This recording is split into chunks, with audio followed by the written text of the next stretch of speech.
Shut up and sit down.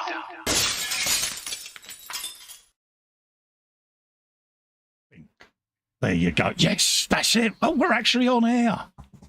You're live from Nottingham. There you go, PJ. I did remember what the buttons do. I just had to shut him up, mate, because we was in mid-ramble again. But yes, folks, your screens aren't lying. Yes, we are back. It is the Friday Frolic with me, Colin, Festa 67's workshop.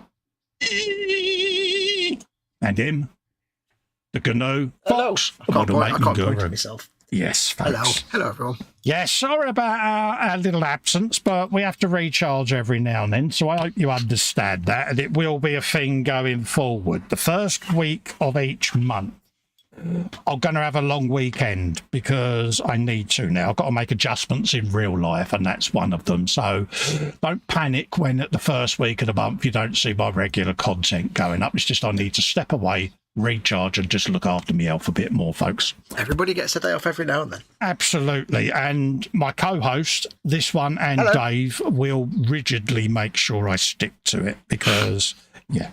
But anyway, that's enough of all of that lot. But yeah, just in case you see that I've disappeared, at least you know why.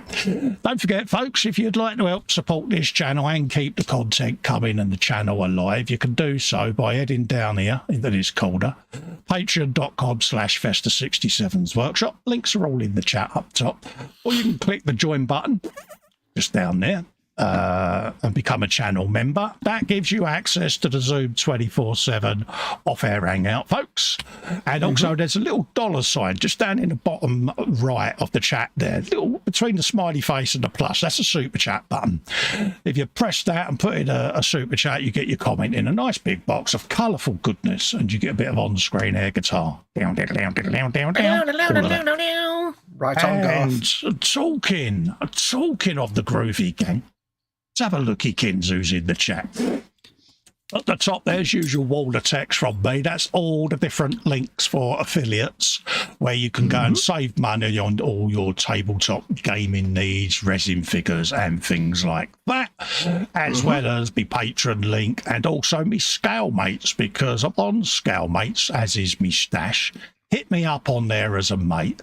You can see what my stash is, and I am going to be doing polls at some point during this year as to choices of what my builds are going to be, and you can all take part in it.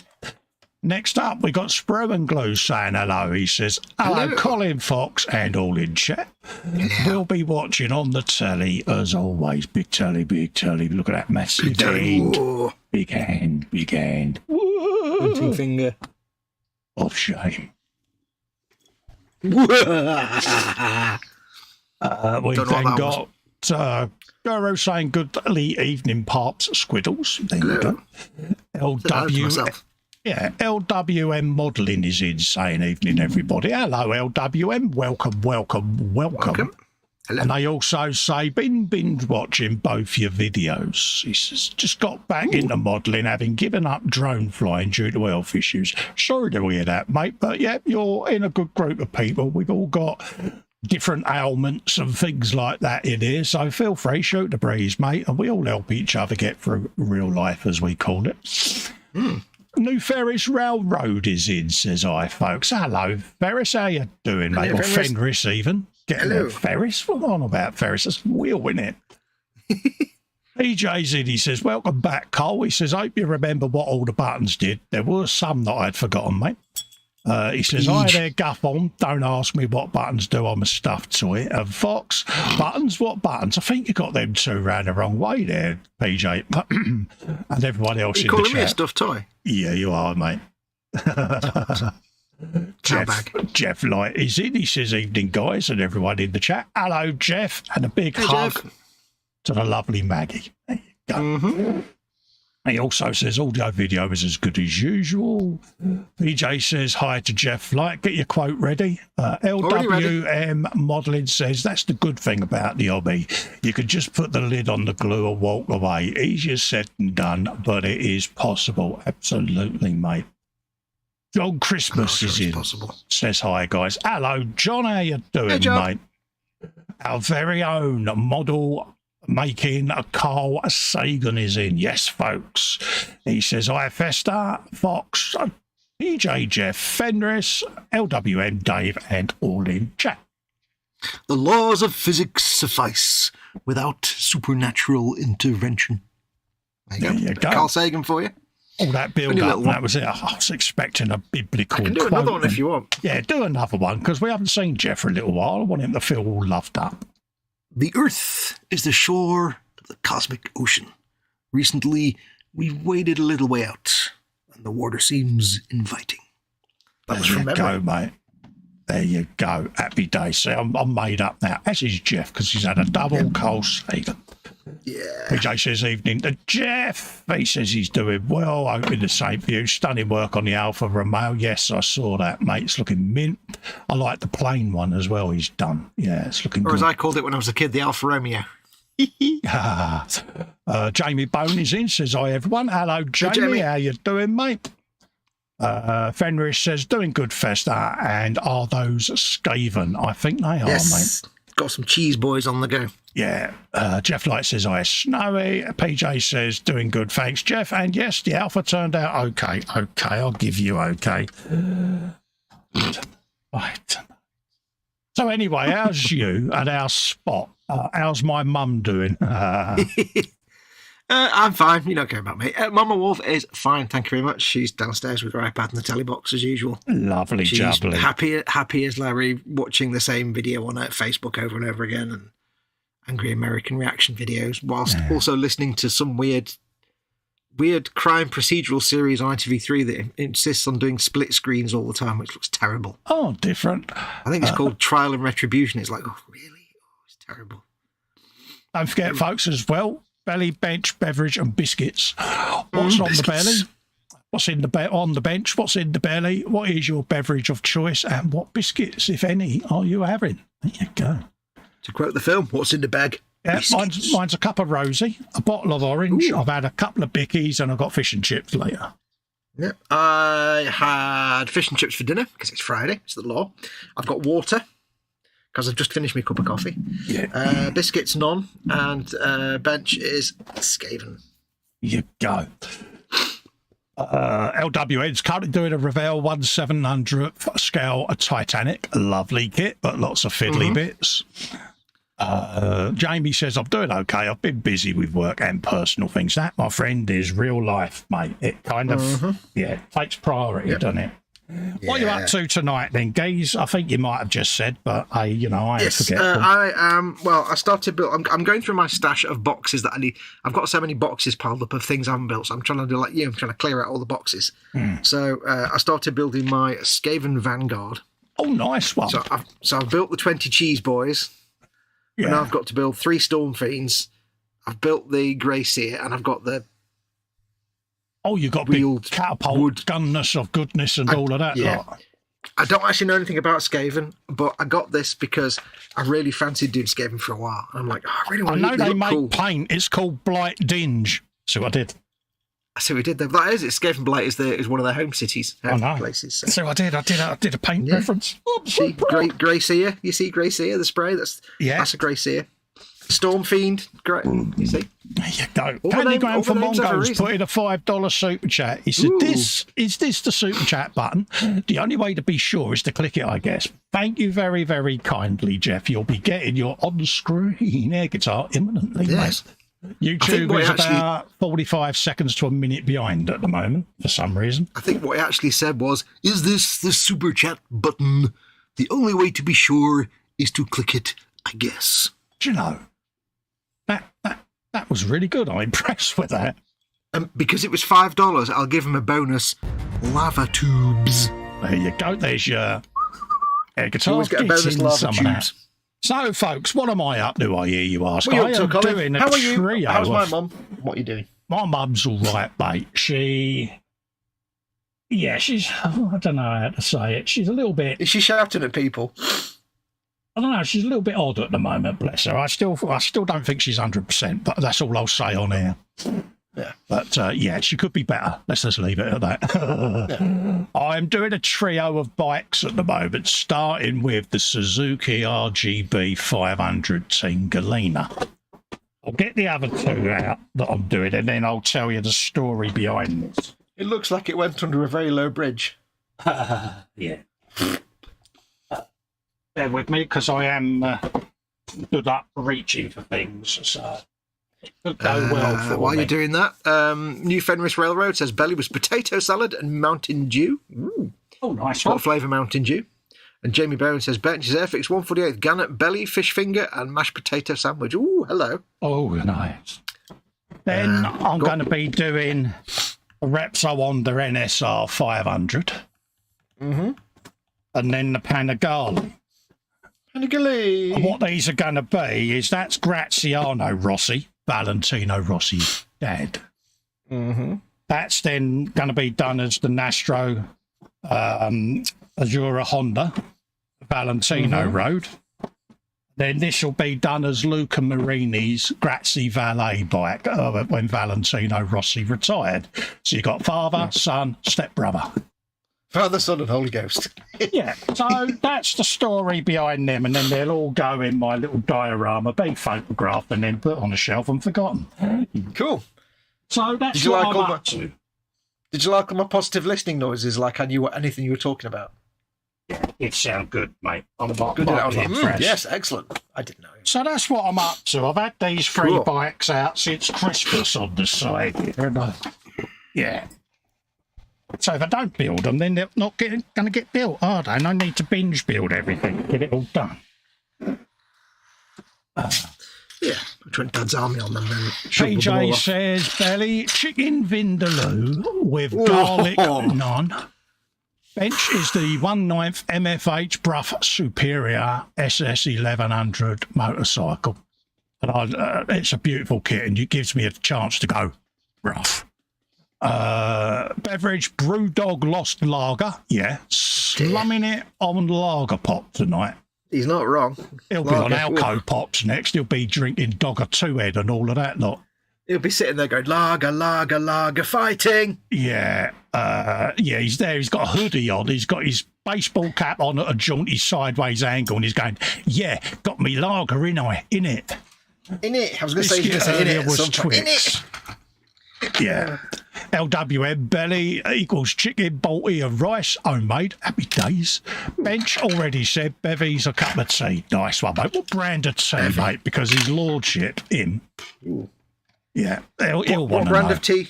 What brand of tea, and why isn't it Barry's tea? Yeah, Jeff Light says belly earlier, fish and chips with coleslaw, happy. Beverage currently lemonade. Bench something totally different for me. Grogo in Diamond Art. Oh, nice one, mate. Yeah. Happy days. That'll be another one of them series you haven't got around to watching yet. It's in my list of favourites on the box of watching this, but I might have been distracted by other holes that you've put me in. I have not put you in any of the holes that you found completely by yourself without any help from me. Thank you very much. You turd. Yeah. Yeah. I see what you did. Right, what am I up to first? I don't like this horrible chrome. Destroy the chrome. Yeah, it's gnarly, so it'll be getting the oven bright treatment. So. Destroy the chrome, Festa. Destroy the chrome. Yeah. You destroyed it yet? Destroy it, Festa. I have done one fork, but you told me off for fettling before the show, so I put it down. Yeah. So I am going from that to that, just so that I can do my own stuff. And I use oven bright, cooker cleaner, basically. Purple Power would probably be the US equivalent. So I just sling that in there out of the way, like that. Bright, it's made to make things better. It won't take that long. And then I have a bottle or glass of O2 ready to put that in. A bottle, glass bottle. Yeah, bottle, glass bottle, and all of that. That's bottle, glass. Bobbins is in, says good evening, chums. Good evening, hey, Bobbins. How are you, mate? Bobbs. Lovely to see you in, mate. I hope you've been keeping well. Lovely to see you. And yeah, it's nice to see you all back in on the frolic. I've missed you all. I really have. You know, I did question whether I would live stream again. I had good long chats with Fox and me hangout buddies and that, because I have been finding it challenging the last year. And you know, we've had a good yatter, all of us, and come up with a compromise that we can try going forward. So that's what we're going to do. So he was having cancelly thoughts, and I beat it out of him, basically. Yeah, I kind of don't want to stop because I enjoy this. It's your therapy, isn't it? But the body was struggling a bit, so I've made a few changes, and we'll basically see how it goes. He's had his head transplanted onto a completely different body. Yeah. That and all, but because it's all Fox's idea, so you know.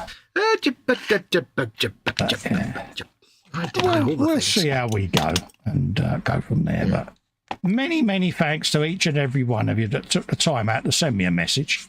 It really does mean a lot, you know. And I know I say it, I do mean it, because he'll tell you that, because I messaged him and went, I'm getting some lovely feedback. Oh, people are reaching out. I'm all getting all blubby. Yeah. Even the ones that were sending him stuff saying, your final payment is overdue. Please do this now to avoid losing whatever it is. But, it does mean a lot. And like I say, you know, it's just nice to spend your time with your mates, isn't it, on a Friday? Yeah. There you go.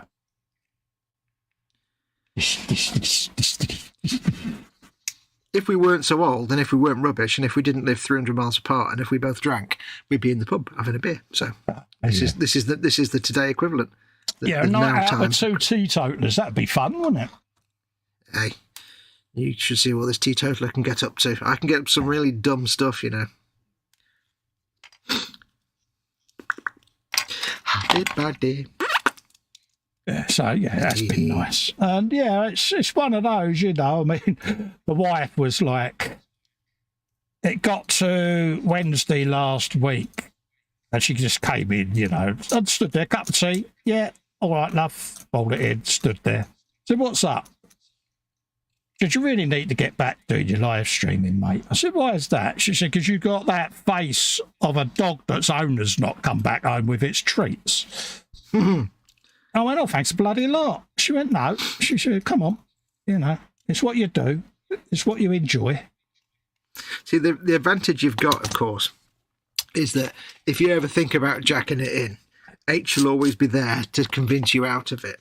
Yeah. Although for H, it's purely mercenary, because she'd be like, you ain't giving that up. You get out there and get out from under my feet. It's because I'm under her feet, but also... Yeah.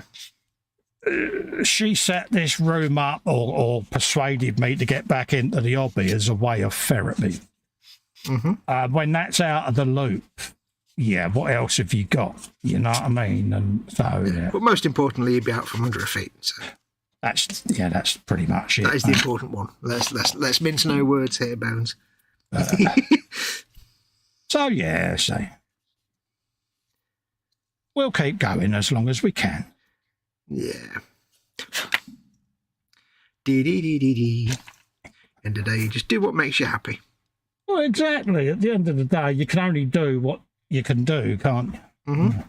So more frequent breaks is probably the thing to try. So look at that, how quick that was. That's done already, and that's only just got in that jar. Look at that. I'm going to sneeze. Hang on a second. Have you some of that? Yes, I am. I've got one of those sneezes that isn't, and I can't tell.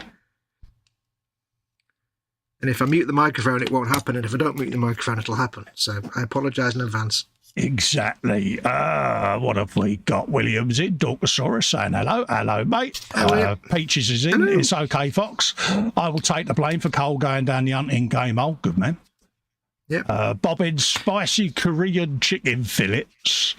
Bench is currently empty. Beverage is decaf coffee because it's late. So he did. Yes. LWM has put out more YouTube content doing this modelling lark than I have in the last year on anything else. It's really helping to keep the mind occupied as well as the hands. Exactly. I mean, you know, I think a lot of us have. What it's about. How can we say? Mental health, real life issues, illnesses, whatever.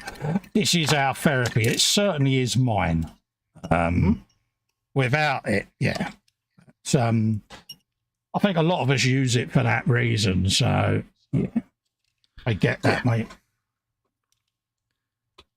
I mean, I miss doing my live streams, but it's just at the minute it's not a practical thing for me to be able to do them. So I really miss doing my live streams because I just enjoyed them. They're good fun. Whether I got 100 viewers or one viewer, it didn't matter to me. I was having fun, and it was a relaxing time. And even if it's just one person watching, it's one person I can chat to. And well, that was it. That's the whole idea why we started doing the Warhammer stuff together on your channel, wasn't it? Was to keep content going. Yep. But yeah, not practical at the minute, unfortunately. Real life can get in the way. Mm-hmm. You know. These storm vermin are big muscly boys, aren't they? Oh, yeah. I mean, that's a regular Skaven. 8 days. Yeah, yeah. Storm vermin. You was just off shot there, dude. Come down a bit. Oh, sorry. That's a regular Skaven. Yeah. And that's the torso for a storm vermin, which is a big Skaven. He's a big old boy, isn't he? Yeah. Some a lot of cheese on that one. Require a lot of cheese. You're made of cheese. I think they have little ones on the back of them to actually control them or something. I'm not quite sure. We'll be having them. We'll be gluing them together because they're fairings and they've got an horrible gnarly seam right down the middle, so we don't want New Fenris says airbrushes drive me nuts, which is a short trip. Well, what problem are you having with airbrushing, dude? What's happening with your airbrush setup that's not working?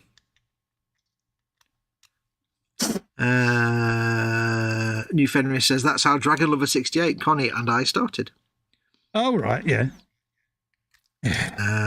LWM says having the shakes every time I manage to paint within the lines is a major achievement. Exactly, yeah. I mean, I have PPMS, so I get really bad shakes and twitches and all that goes with that wonderful condition. So it drives me nuts. You have adapted round it. You've been able to paint some really tiny fiddly stuff. Oh, absolutely. And this is the thing. It's what keeps you going, constantly adapting to what it's doing. And don't ever give up, folks. That's my mantra. It ain't worth it.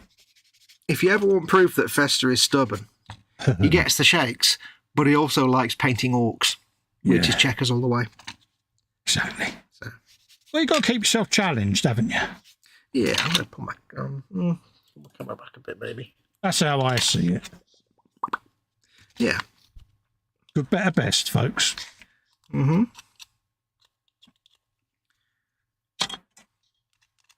What would President Bartlett do? Ask yourself that. There you go. Ever get into a situation. What would Bartlett do? The best political TV show ever. I watched a video the other day, and it was Joe Biden was there, and he was getting advice from former presidents, but they were like former fictitious presidents. Yeah. So it was like the guy that played the president in Independence Day. There was Morgan Freeman, who's played the president like a handful of times. Yeah. But they didn't have Martin Sheen. It's like, come on. President Bartlett was the best ever fictitious president. Come on, you can't not have Martin Sheen. That was that. I instantly lost interest. I lost respect at that point. I'm like, nope. You didn't ask Martin Sheen. Where is he? Yeah, you can't not ask Martin Sheen. I mean, you get points from Morgan Freeman. You get points from the guy from Independence Day. There's some other actor I've never heard of. Yeah. No Martin Sheen. That's an own goal. Thing is, he's really old now. Have you seen Martin Sheen lately? He's really old. I know. Bless him. It's really scary. You don't realise. It's like, you watch some do you? You watch some DS9 and you think, that was 30 years ago. Yeah, but Kira, come on, still would. Yeah.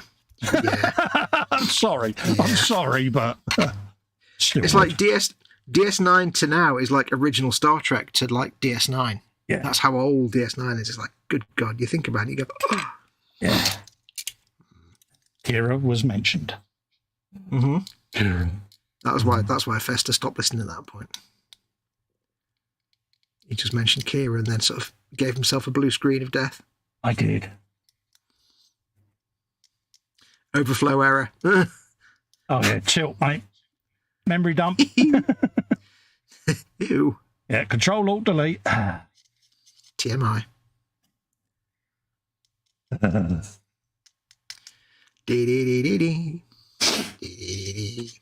Yeah. He says it's getting the thinner and primer mix set. I don't thin primers, mate. No, never, ever thin primers. Primers come as they are. And if you want an easy time with primers, get some either Ultimate Modelling Products Ultimate Primer or Steinal Res Primer. It's the same stuff. It's the best acrylic primer you'll ever use. You can spray it straight from the bottle. Just make sure you've got a 3.5 nozzle or higher, and you'll be fine. Don't thin primers. And as for paints, if you want to know how thin to get the paints, don't worry about percentages. Just get it to about the thickness of skim milk. Or if you've got Tamiya paints, just top it up to the bottom of the screw thread with thinner. That's usually about the right amount. But it will vary from colour to colour. Not just brand to brand, but from specific, on the same brand from colour to colour. So don't worry about getting it exactly right. Just get it to about skimmed milk. That's kind of what you look for. It's one of those things, thinning, that, and I've done it, and I know you've done it. When you first start out, you're trying to be really careful, but after a while, you're like, yeah, that's about right, and you just spray it. Thin, misty coats, and that's all you need. You'll get there. You will get there. How long did it take you to get the hang of airbrushing, Col? Well, I was going to say, but you kind of took over. Did I? Sorry. I thought you finished. I was going to answer his question, but you kind of took over. So I just sat here and shut up, mate. Well, I used to do it for a living, didn't I? So, yeah, it's something I learned years and years ago off of an uncle. So, because I did it on an industrial level, I found it actually difficult coming from what I did. But the modelling, I suppose the only similarity is when I started doing skulls and things like that, I did use modelling scale airbrushes. So there is that. But, primers, lacquer-wise, I use Zero primer. Straight out the can, I run a 0.6 needle through an H&S for the primers. I never, ever thin a primer because... you're taking away what it was actually designed to do by doing that. If it's plonking up your airbrush, use a bigger needle. Yep. You can use a flow improver, but I wouldn't recommend it, to be honest with you. Primer's primer at the end of the day. Yeah. I have a dedicated airbrush for primer. I have a dedicated one for paint. They're all set up different. Yeah, not all airbrushes spray the same. It may sound really stupid, but, different brands do things better than other brands. So play about with different brands if you can afford to do so. Yeah. If you know someone who's got an H&S, ask to borrow it. Use it a couple of times, see whether it's for you rather than go out and buy one. And work your way out from there. I mean, that's the best advice I can give, but play with your paint. Your environment is key as well.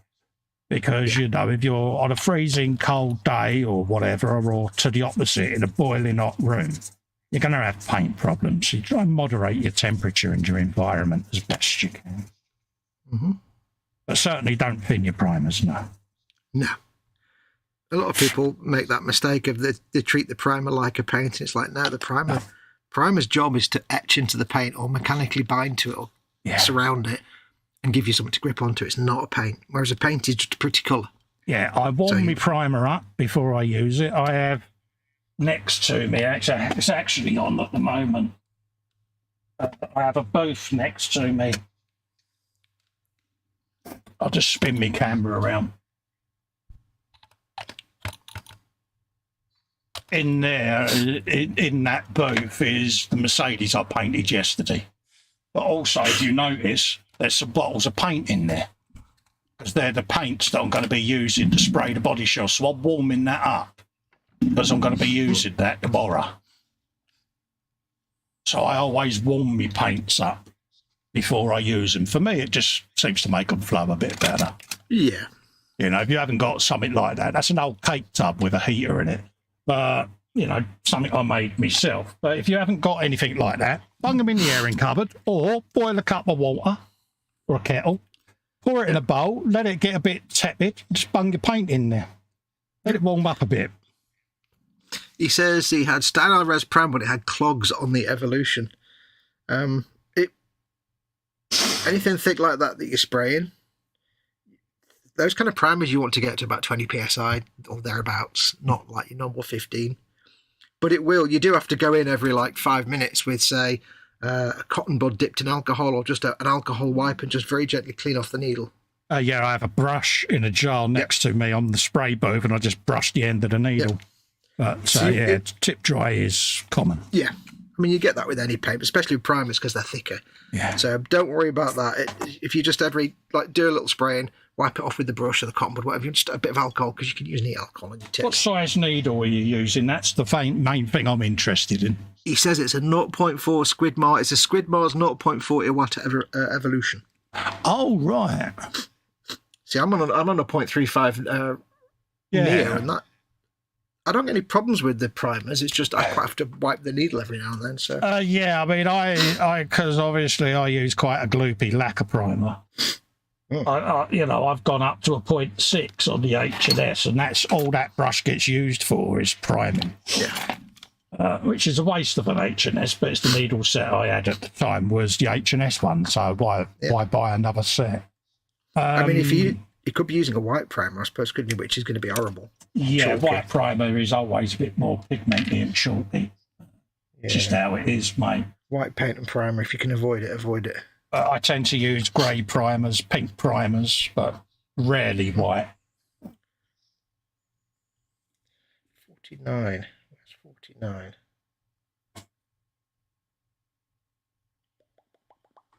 But yeah, the whole airbrushing thing can be an absolute nightmare, but once you get it, you get it.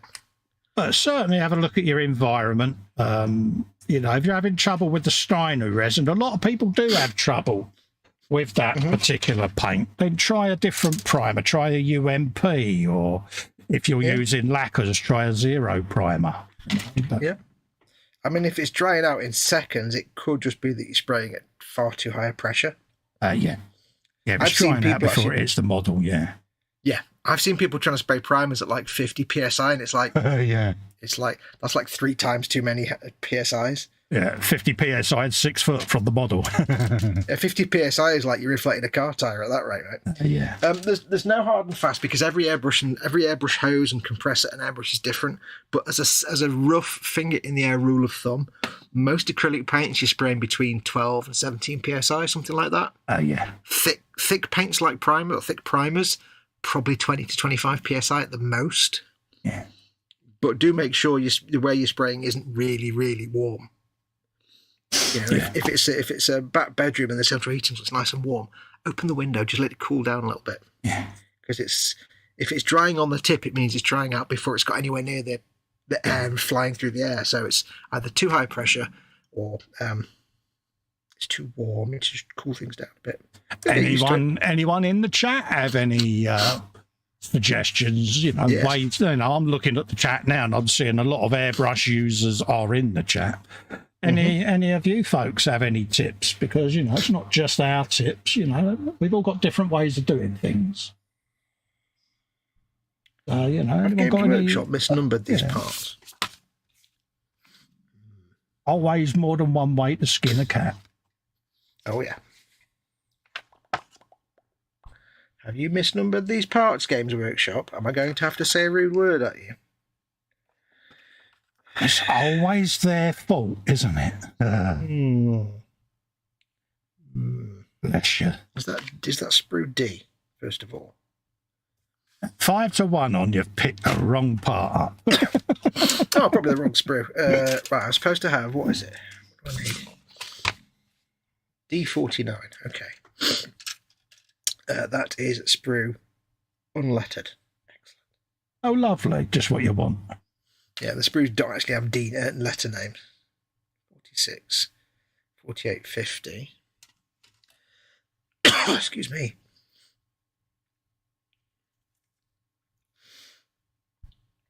Am I missing? What am I doing wrong here? Apologies for being quiet. It's just I'm Captain Shaky at the moment, trying to put a frame together.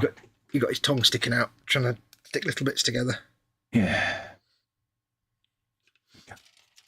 I've gone back to be a rattle can, says the bobbins for priming, saves on cleanup. Yeah, I mean, I used to use the Alfred's rattle cans for years, mate. Yeah, I use a lot of Citadel's rattle cans just for the sake of ease because I can go out the back, put the model on a wooden piece of wood on the dustbin and go psh, psh, psh, done. I'm lazy. I can't be. I was getting the spray can out the spray booth out if I can just rattle can it in a minute.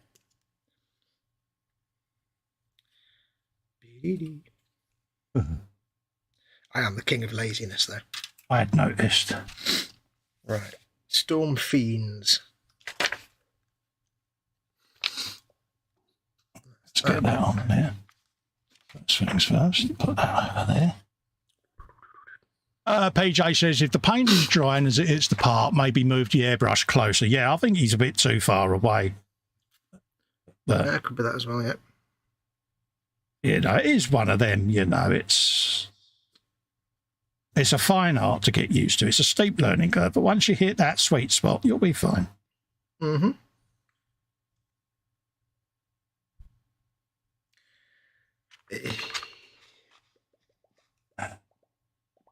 Amount of people I know have been out and bought expensive airbrush setups and within, you know, 2 or 3 attempts have packed it up, and it's like, no, persevere with it because you'll hit that sweet spot.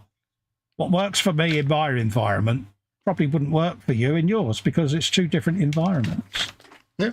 Well, it's like we said many times, it's a steep learning curve, but it's also a very quick learning curve. Yeah. So if you persevere, you'll get there in the end.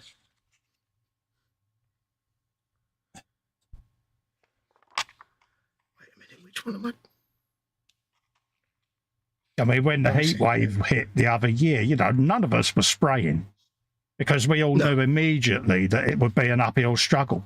You know, and I've been spraying for years, as is Fox and everyone else. But yeah, it was like, yeah, we all avoided painting stuff because we all knew it would be like pointless. So, Jeff uses 20 to 25 with a 0.3 needle, depending on air conditions. Yep. There you go. I mean, some people live in really, really humid environments and then the paint never dries. And some people live in really arid environments and the paint dries in the pot, basically, before they even get it out of the airbrush. Right. I can confirm, I think. Nope. I can't confirm at all. Shutting up now, sir. Okay. I'll ignore that last statement of yours then. D50. I would. D50. There. That one. D50. And also D49. That's the one I can't find. New Federist says, I've been playing for a while with I bought a HPCS and love both. Yes. 50. Peachy says, I have to go with Colin in choice of airbrush trigger. I find the gun triggers much easier to use. Yes, I must admit, I do find them very easy to use. I mean, my higher end ones are push button. I still go back to my pistol grips. Yeah, I just can't use button ones at all. They're just, my finger hurts after about 2 minutes because it's like that for me, and that's not comfortable for me. I've got, you know, special fingers. Oh, special fingers. So that is, and but the thing is, to me, if I get the trigger and I hold it like that and I get that much paint flow, I can lock my hand in that position. Yeah, I'm doing that. I'm trying to keep a steady paint flow. My finger's doing that. It's just, nah, can't do that. I'm rubbish at such things. D38. D38. For you. D38. Where's D38? Come on. Come to me. D38. Where are you? Do. This is really gross, but on the back of these Storm Fiends, there's like a little chair. And in the chair is like a tiny rat with an enormous brain on the outside. It's not pleasant. It's not pleasant. D, what number? D38. It's not on that sprue. That's 36. That's 37. JC says, I'm pretty much the same, 20 to 25 PSI and 0.3. Not really tried anything different. Scared to try it out. Mate, if it works for you, James, it works for you, mate. Mm-hmm. Best thing you can do if you're learning to airbrush is go to the nearest, like, hobby craft shop or anywhere that just, you know, sells crappy models, and get yourself a little sort of £7 air fixed 5-minute build type kits. You know, you get like the old starter sets, like my old starter sets, or those like really old prints of the Junkers JU52. They're like about £6-7. Build it up quickly and make that a test pig. Yeah. It's a model you don't care about. Prime it and just, that's what you try things out on. You want to try airbrush techniques, or you want to try out new colours. You just do it on that. You can strip it down if you need to. When you've done some stuff, you can reprime it and it goes back as a test pig. Yeah. Just have a test pig. Then you're never having to try things out on an actual model you care about then. That's all I ever did. Mm-hmm. See, those old crappy Airfix kits are good for something.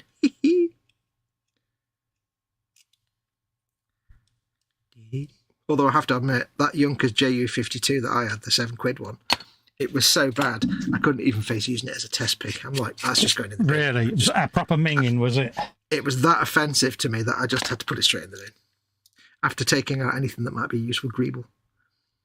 It was that bad. Yeah, we used to have various old cars out in the workshop car park that we could just mess around with whenever we had, you know, new airbrushes to try out. Mm-hmm. You know, we'd just go and take the door off, bring it in, strip it down to bare metal, prime it. Yeah. So, yeah, I don't.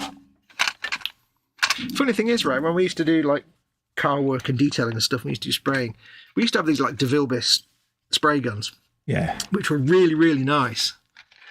So when it come to getting my first airbrush, like I'd had airbrushes before, but like my first, like, I'm going to learn it properly airbrush, I got myself a DeVille dagger. I thought, well, it's DeVille, it's going to be really, really good quality. It lasted about a month. Yeah.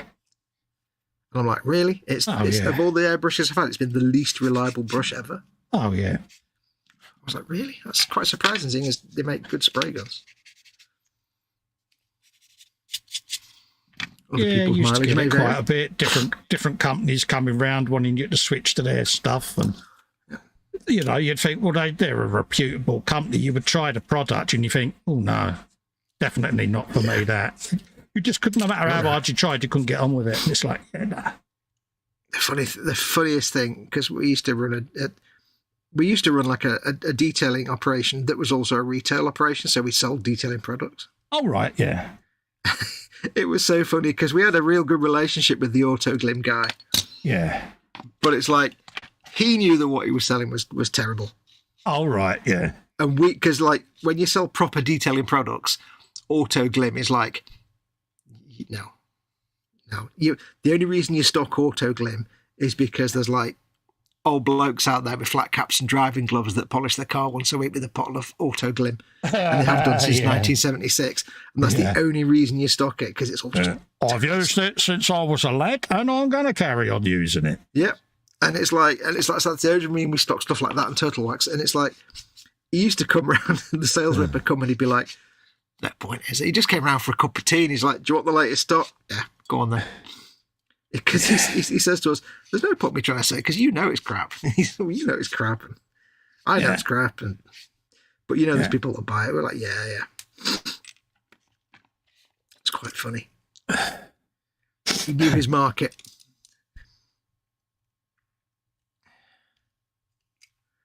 Dee.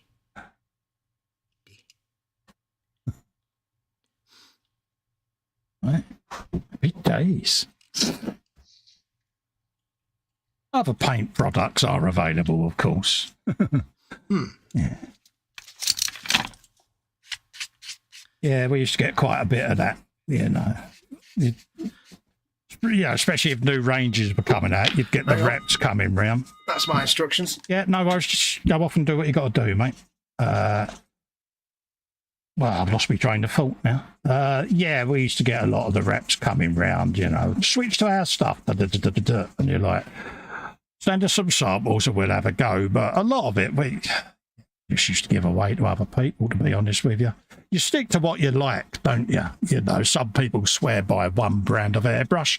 Other people can't get on with it. You know, it's whatever suits you at the end of the day. I know people that are solely Badger. I know people that are Ultimate Apex people.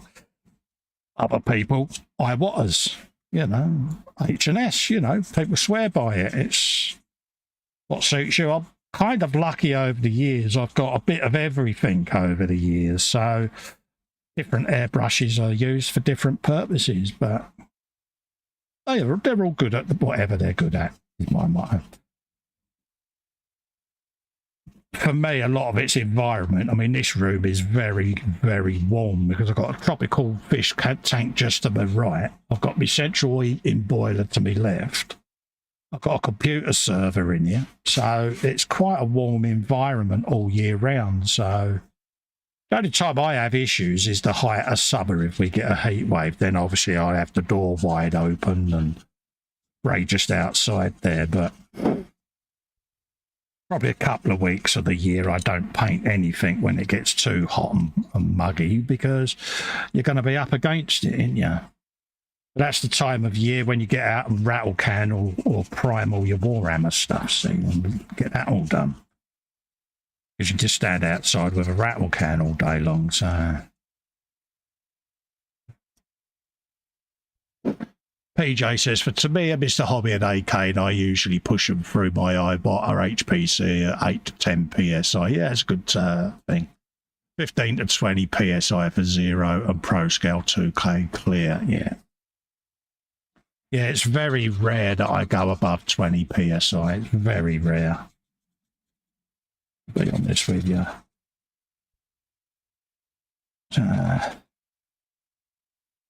One of them, innit? It's like I say, you know, you're going to end up spidering your paint everywhere, aren't you, if you're too high. If you get too close, it's, yeah, it's like spider web. And then you've got to start all over again then, so...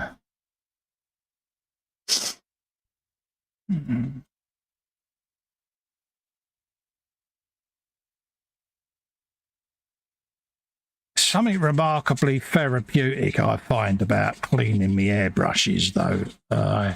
I'll sit here some nights and I'll do a bit of building, and I might not have used the airbrush. I just sit here and I'll just look over at them and I think, do you know something? I'm just going to strip them all down and give them a little bit of an oil and a little bit of a clean, just in case there's any detritus that I may have missed. I find it really therapeutic just sitting here cleaning all my airbrushes. I need to get out more. I just find it therapeutic. Don't know why, just do. It works for me. And that's normally the thing, especially I find with pistol grip airbrushes. And I know Fox has never taken his apart, but I field strip mine.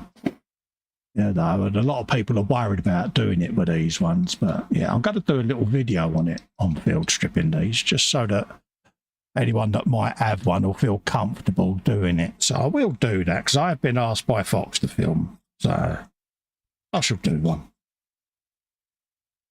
Sit and film it, put it out on the channel. Why not? Because like I say, it's the one thing that people tend to worry about doing, isn't it? Is field stripping. So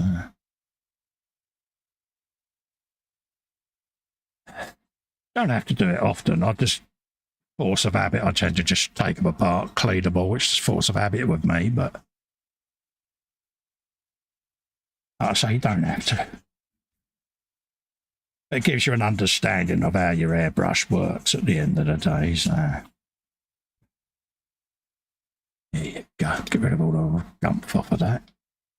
The reason I want to join these together now is there's going to be a really gnarly, big, airy seam down these, and I want this to all join together whilst I'm then building the engine and everything. So I'm doing this a little bit higgledy-piggledy away from the instructions, but it's how I build my bikes. So I tend to do all the panel work and stuff like that that's got horrible seams to get shot off. I tend to do them at this stage. And then, like I say, once the glues go on, I can start working the seam then and getting shot of it. So same with the body shells. It's like the Merc that's in the booth next to me. There's only the body shell in there. The rest of it's all built on sprues, but I tend to prime and paint the body shell and get that all 2K'd. And then I can forget about it until the end, and then I can just build the rest of the car. I kind of like that on my bikes as well. Let's put that over there. Because we all know who's going to knock that flying and it's going to go in there. Peachy says, I field strip my pistol trigger at least once a month, even if I haven't used it. Yes, mate. I used to keep my airbrushes wet in an ice cream tub, basically, full of water, and they'd all lay in there, and they was always permanently wet. You know, but only recently, about a year ago, I 3D printed all these racks and pulled them out the tub. But it's an habit I used to have when I had the workshop back in the day, is all the airbrushes were always permanently wet.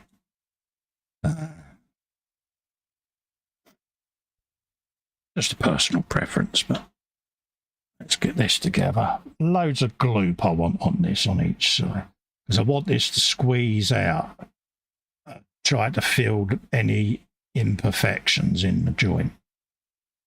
So loads of glue on this because I can smooth it off, sand it off and get a shot of it. It's part of the finagling process. There you go. I'll have half on there and I'll do the same on this side.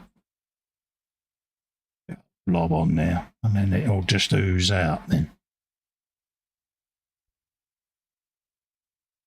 And hopefully that will pick up any imperfections.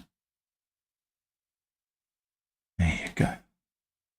And I go a bit sticky and then I'll shove that together. Whilst I'm doing that, I'll do the same on the fairing.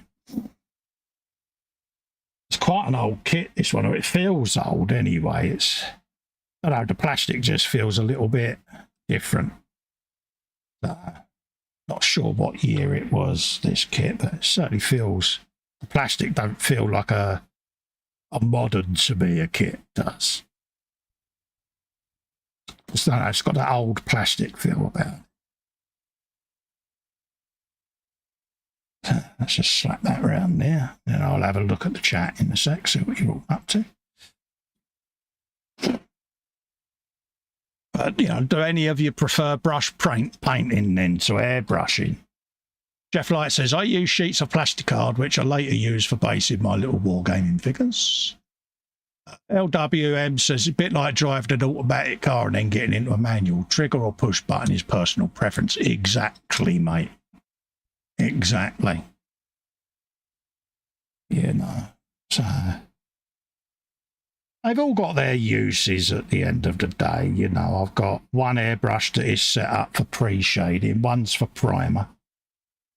One is just literally for clear coats. That's all it ever does. One of my pistol grips is for metallics. Yeah, different ones have different little jobs. You know, luckily over the years I've been doing the hobby, I've managed to collect quite a few airbrushes, but it's certainly something I wouldn't go out and buy a load now. Keith O'Connor's just subscribed to the channel. Thank you very much for your subscription, Keith. Lovely to see you, mate. Thank you for your subscription. If you're watching, even better. So thank you for that. Actually, I put that one first, didn't I? So let's glue them together. There you go. Try to just squeeze them together, not too tight or too hard, because you know what I'm like. I am the original Captain Clumsy, folks. I got, you know, I'm all or nothing with my hands, so there you go. That's proverbial to a blanket, that is. But it lets me see how bad that seam's going to be, and it's an howler. So, yeah, so that'll need a bit of work. I'm curious now as to what year this kit was.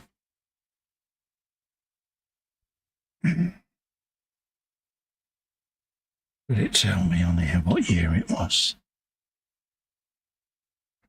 It normally tells you in the decal sheet, on the instruction sheet, doesn't it? I'm curious now. Don't know why, but I am.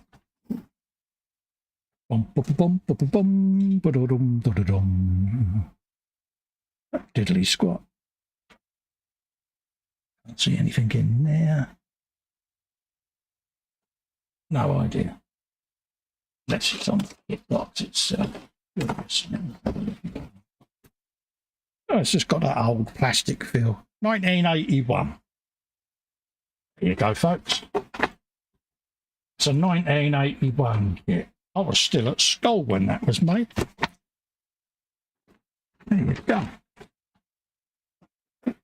1981. Wow.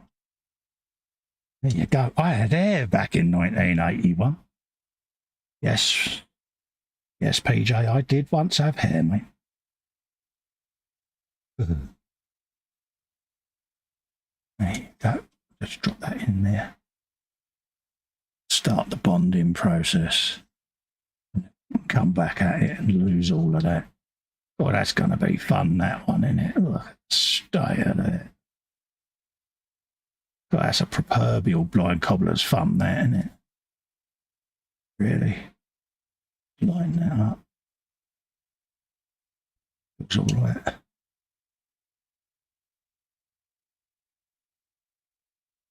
Wash, there you go. Let that do its thing, Cole. Try not to fiddle with it too much because you'll only end up undoing everything you've just done. A little bit of extra fin in there.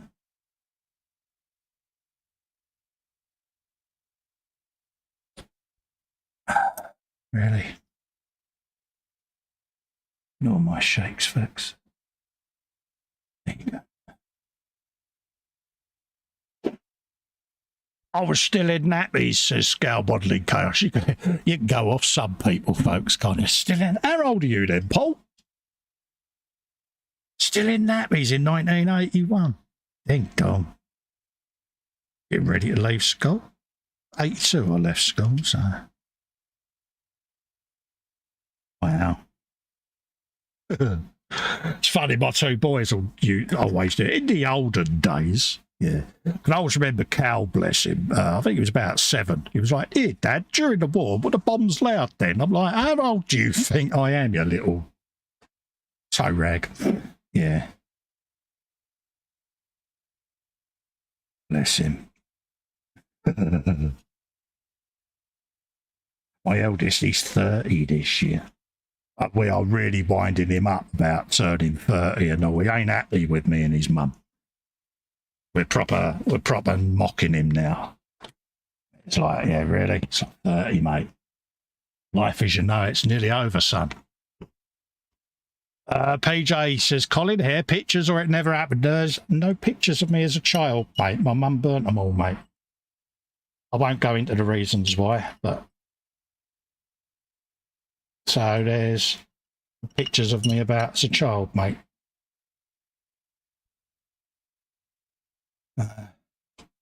Yeah, earliest pictures there are of me are my wedding photos, and they're certainly not consumption.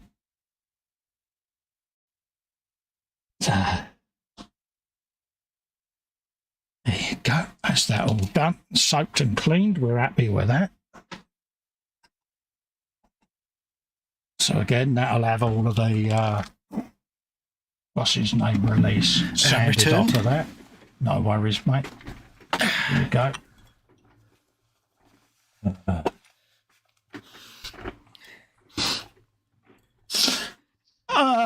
Peachy says he's 43. Ah, there you go. God, that's not an age at all. Yeah, he's a pup, isn't he? He's only a pup. He's a little babe, isn't he? See, now I've missed something good now because PJ's saying, "Hair, Colin, pictures or it never happened." Yeah. We're on about the good stuff. We're on about 1981, what folks were doing. But... Oh, yeah. Hugh Gordon's in. Welcome, Hugh. Hello, you. How you doing, geese? Back a bit. Yeah. Just put that all away so I know it's safely out of the way.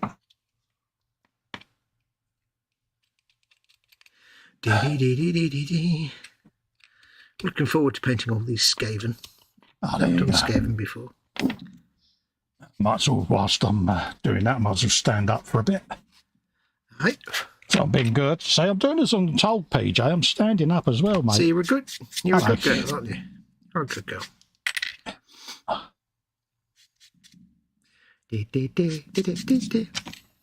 He's been very good this week. You see, he's been carefully treating his Xbox time as a reward. Oh yeah. You've been very conscientious. He says to me, I've done at least 3 minutes of work today, so I can spend a day and a half on the Xbox. No, it's got me through me demons, I must admit. So yeah.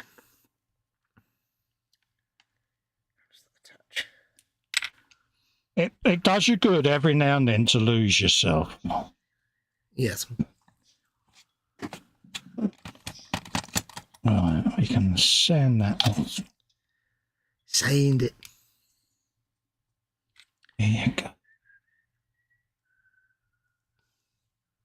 Bit of extra thin in there.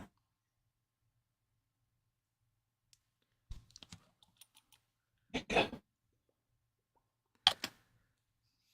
Oops. One gone to bed? Yes. All stowed away. Yeah. All packed away until the morning. It keeps her on the shelf, you know. Yeah. All folded up. Yeah, it's a little sliding set of drawer runners, and he just drags her out every day. It's like, you still in there, woman? Puts her back. It's actually a 1970s, what's those things, the tea trolley type they used to have where you bring out the entire meal. Hostess trolley. My mum has still got her hostess trolley. That's the one. It comes out every time we go to see her. She comes wheeling it out from the kitchen. Rattle, rattle, rattle. It's like vinyl covered fiberboard and smoked glass by any chance? Yeah. Yeah, it's always the way. Oh, yes. It's always with smoked glass. Still going, she says, this trolley. She said, I've had it a lot of years. It's like, yeah, mum. Great. I always remember her when she discovered fondue sets for the first time. It's like, yeah. Oh, yeah, we went through that. Yeah, the fondue sets, who remembers then? That's the era. LWM can't remember what he had for breakfast, let alone what he was doing in 1981. 1981, I was in third year primary school. Started secondary in 1983. I was gearing up to leave school because I left in 82, so... Yep. In 1981, I had absconded and was stealthily staying with my uncle. Yeah.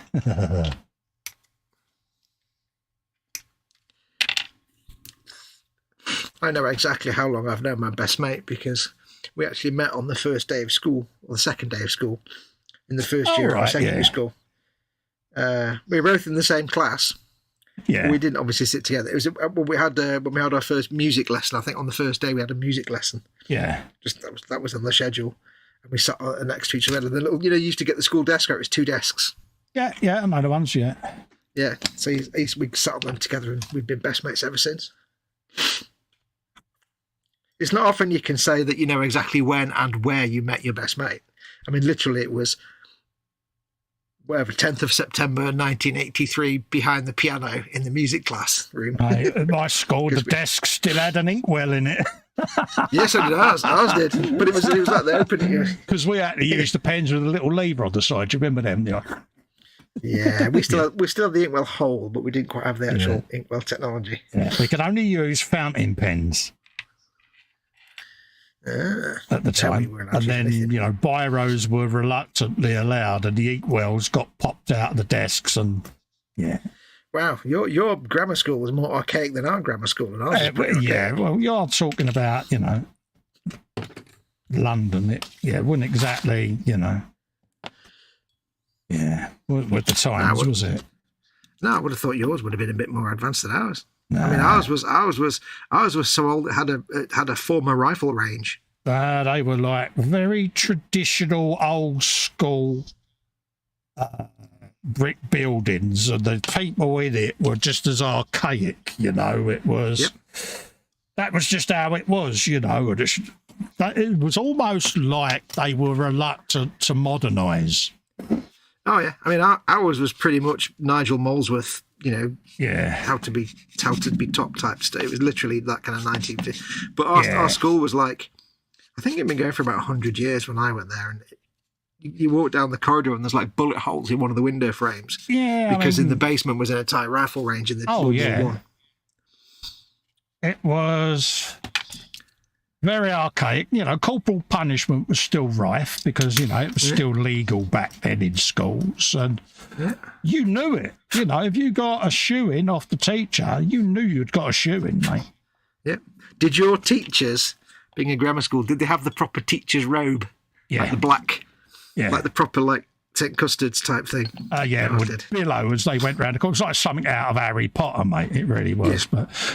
But yeah, it was one of them. And because don't forget, it was a reform school, so a bit even tougher. Yeah, it was the school for the naughty boys. So yeah, so it was a little bit draconian in some of its ways, you know. But it had to be because we were tearaways. Let's be honest. So yeah, you know, we had to be. You had to be a bit stricter with us because we didn't know boundaries, did we? Let's be honest. No.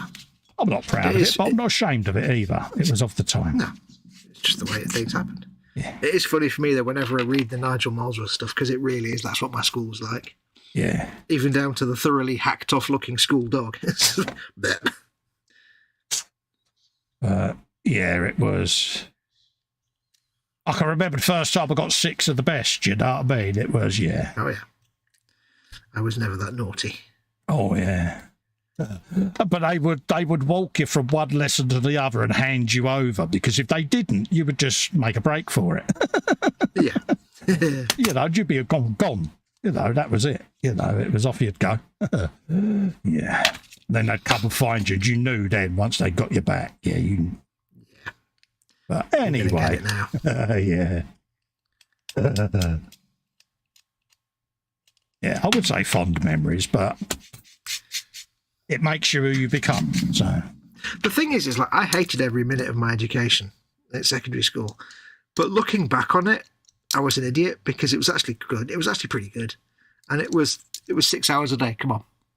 Yeah, I mean, looking back on it, I should have enjoyed it. I respected them as to what they was doing because when you think of it, they were up against it because, you know, being a reform school, it's, you know, you got the dregs, let's be honest. So for them to still achieve what they did with us, I don't think they done bad, you know. So, no. Yeah, I have a respect for it. I think I didn't like it because I just didn't want. I wanted to be at home doing something else, and I think that's just my laziness. But yeah, I wouldn't have it any different either, to be honest with you, because I think you've got to go through something like that to come out the other side a better person, haven't you? So yeah. Looking back on it, it's like I really should have taken more advantage of it. Really. Oh yeah. And enjoyed it. Yeah, it's one of them, isn't it? I wouldn't have wanted my sons to go through that because, like I say, they're better fellas than I were at that age anyway, but yeah, I certainly wouldn't have wanted them to go through that type of thing because I don't even know whether it's a thing nowadays. What, that kind of reforms? Yeah, I don't know whether it's still a thing, is it? I wouldn't know because, you know. I know the kind of Borstal type thing doesn't exist anymore, but... No, that's it, because that all went the way of Maggie Thatcher, didn't it? But I was in that situation when it was the short, sharp shock era, so you... Yeah. You kind of... You knew the error of your ways, put it that way. Yeah.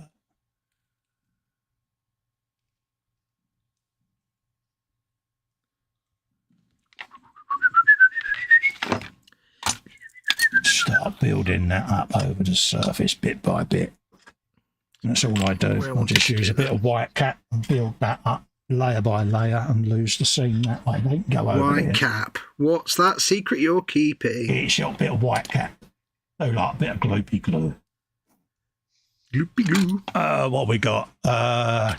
James is off. See you later, mate. There you go, mate. See you, James. Hugh says filled with pencil sharpeners. Yes, mate. Someone would say, did you play golf on the old inkwell desk? What we used to do is we used to fill the pen up with ink. You'd walk up to the prefect and give it a blast. Yeah. Yeah, they was always dappled blue prefects. Yeah. I don't know how, but I was a prefect in the upper Hugh says, I remember 81. He says, best not done, though. Am I right, Hugh, that you went through a similar, how can we say, educational system that I did, mate. Educational grading curve. But, yeah. Obviously, I respect if you don't want to go there, mate. But, yeah. LWM says, when I lived in Cyprus, we started school at 7 a.m. and finished at 1:30 in the afternoon, and we're in the swimming pool by 2. Nice one, mate.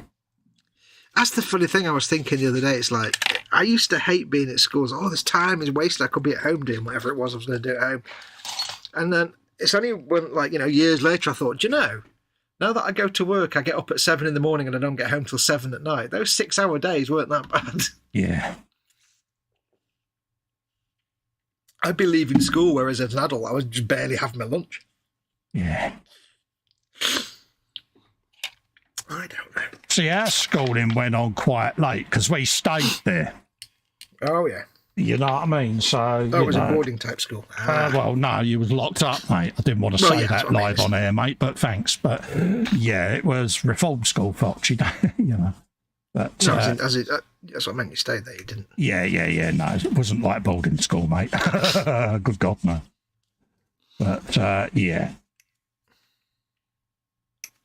Anyway.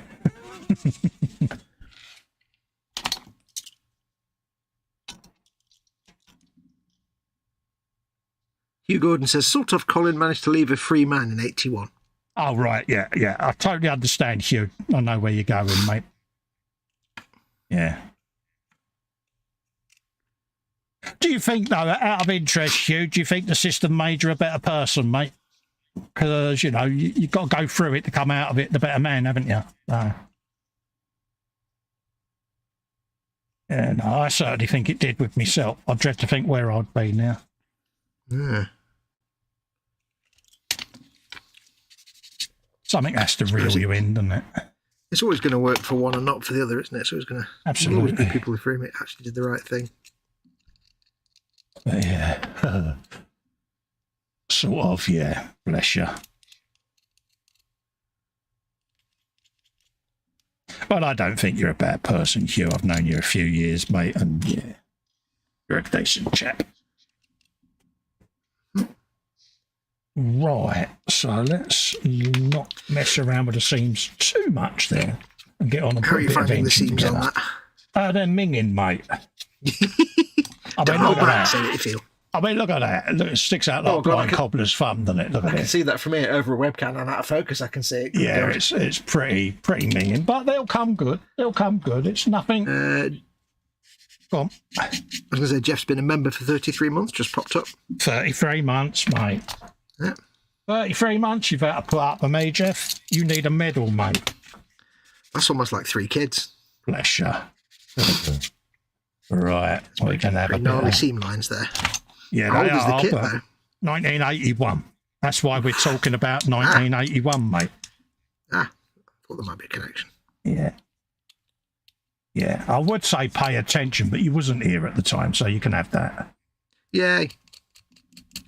I don't mean to say that you're fully off the hook, because I'll find something for you to be wrong at. You know I will. Nah, I'm off the hook.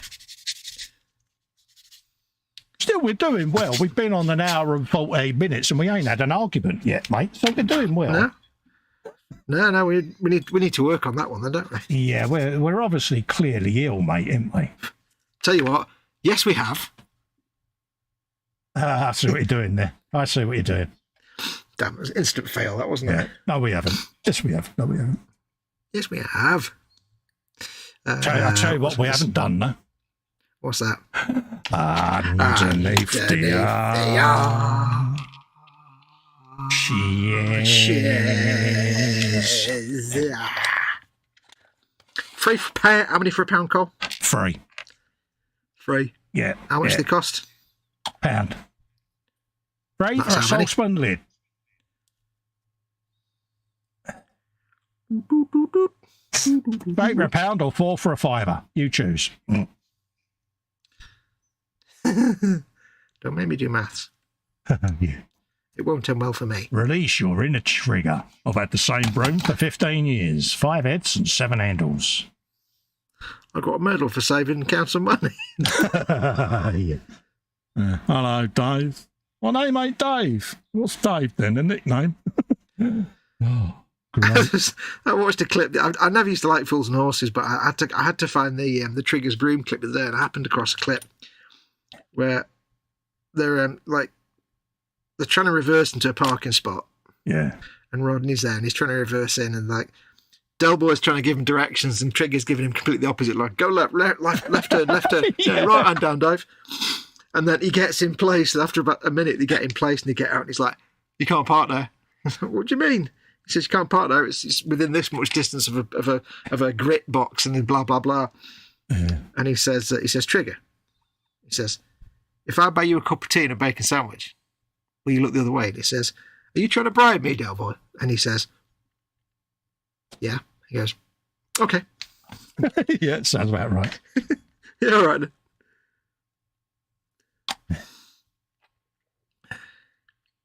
Sad to see him getting old, isn't it? Yeah. I mean, bless him, Roger's gone now, but yeah. Yep. Classic telly. I also remember Well, the one what's his- Del Boy falling through the bar. That's Yeah, that's them, the innit? kind of one that's the one that you see so much that it's kind of not really funny anymore because you've seen Yeah. it so many times. The chandelier. Del Boy's now co-starring in Frasier with what's his face. Oh, is he? He's because Niles isn't in it anymore. Oh, right. The Yeah. character of Niles. So Nicholas Lyndhurst now plays, I think, his neighbour, his British neighbour. Yeah. Apparently, the first season from last year, I think they didn't go down very well. Yeah. Oh. Didn't do very well. But yeah, now he's in Frasier now. Do. It's always nice when the Americans decide to have an English character and actually use an English actor. Yes. It avoids all kinds of anger and rage. Yeah, but then they could say the same to us. You know, having English actors doing the world's worst American accents. And yeah. Oh, I agree with that. Yeah, that shouldn't happen either. You know, but then that's payback for Dick Van Dyke. That's what I always say. Yeah, it's not right, that. Yeah. He's a cockney Mary Poppins. God blimey. God blimey, Mary Poppins. Just Yeah. slap. These apples and these pears, Mary Poppins.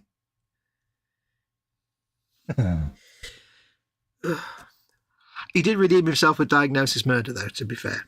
Yeah, I'll give him that. Is he still around, Dick Van Dyke, or is he sadly gone? I think he's still around. He might have died, I think, last year, actually. Yeah, is I could be wrong. anyone If he's- know? Is he still around? Bless him. If he's still around, he's like 1 billion years old. Yeah. Peachy says, playing British Bulldog in the playground, that is a blast from the past. Yes, there is. Kids these days will never know the joy of a conker-related injury, says LWN. And Jeff Light says, conkers. Now, there's a blast from the past. Yes. Do you remember clackers? The Yeah, things remember that the clackers. girls used to have round their ankle. Yep. Clackers. And then, That's- yeah. They had something else around the ankle in the 60s, but that's a whole different thing. Dealy Boppers. That was in the 80s, though, that wasn't it? Yeah. Still want blocker boots, though. Scale model and chaos. Rodney. So you were gun running in the middle of a civil war, Grandad. Well, that's the best time. LWM says, and the bronze and silver and gold swimming badges. I've got one somewhere. Yeah. A swimming badge. Space Rangers recording studio is in. Hello, Space Rangers. How you doing, mate? Says in to say hello and thumbs up. Hope all is well. Happy days. Lovely to see you in. Yeah. Dodgeball in PE, says LWM. Never did PE, thankfully. I managed to avoid physical education for most Dick of my Van school career. Dyke's which is still good. alive. He's 98. God. Mind you, know who else is still going and is still as sharp as a tack? Mel Brooks, he's about 98. Really? I thought he'd gone years ago. No, Wow. he's the only one of that kind of comedy generation left. Wow. I saw him on one of the talk shows and he was like, spot on. He was doing an interview about Blazing Saddles because it was an anniversary. Yeah. Oh, wow. There was a film, Blazing Saddles. Oh, yeah. And none of the quotes that we can quote from it. No, I can't quote anything from it, and I won't. No, you can't but quote anything from the that only film. one I can is Candy Grandpa Mongo because he's in the chat. Yeah. See what I did there? or what in the wide, wide world of sports is going on here? That's about it. Yeah, but classic film, though. How about some more beans, Mr. Taggart? I'd say you'd had about enough. My boys had never seen it. Like I say, they got to see it, and it was like, yeah. It's like, yeah, that's a film. It was the look on their faces, that mouth wide open, you know, and it was like, this used to be allowed? Yeah. Because at first you think it's about, and then you realise, oh no, it's actually satirising it. Okay, exactly. Right. And once they got the gist of it, they was comfortable. But it's surprising how different generations are, because they was both like, this was allowed. The first opening railroad scene, until you realise it's all kind of a Mickey take. You can't say, just keep with it, just stick with it. Oh, yeah. Yeah, stick with the story, fellas. You'll understand. But, yeah, once they realised that, I mean, Lex, he did film at uni, so, yeah, you know, he got to appreciate the genius of Mel Brooks, you know, so. I've just remembered the bit where Mr. Taggart's there and Lyle's with him, and the sheriff and the other guy have just pulled themselves out of the quicksand. And he's like, they realise there's quicksand. He says, right, quick. Wire main office and tell them I said, and then he gets hit in the head with the shovel and goes, ow. And Lyle's like, wire main office, tell them I said, ow. He writes it down. Yeah, it's the little things. Little humour. And that's what makes them sort of films work, innit? It's slapstick. It's like, yeah. It's like the early Leslie Nielsen stuff when he did Police Squad and things like that. It really worked, whereas the Naked Gun films didn't. Oh, God, they were terrible. You know, but the original Police Squad was brilliant because it was of its time. You know, it's like I've still got it on tape somewhere, all the episodes of Police Squad. You know, it's like Airplane. Hospital, what is it? It's a large building full of patients.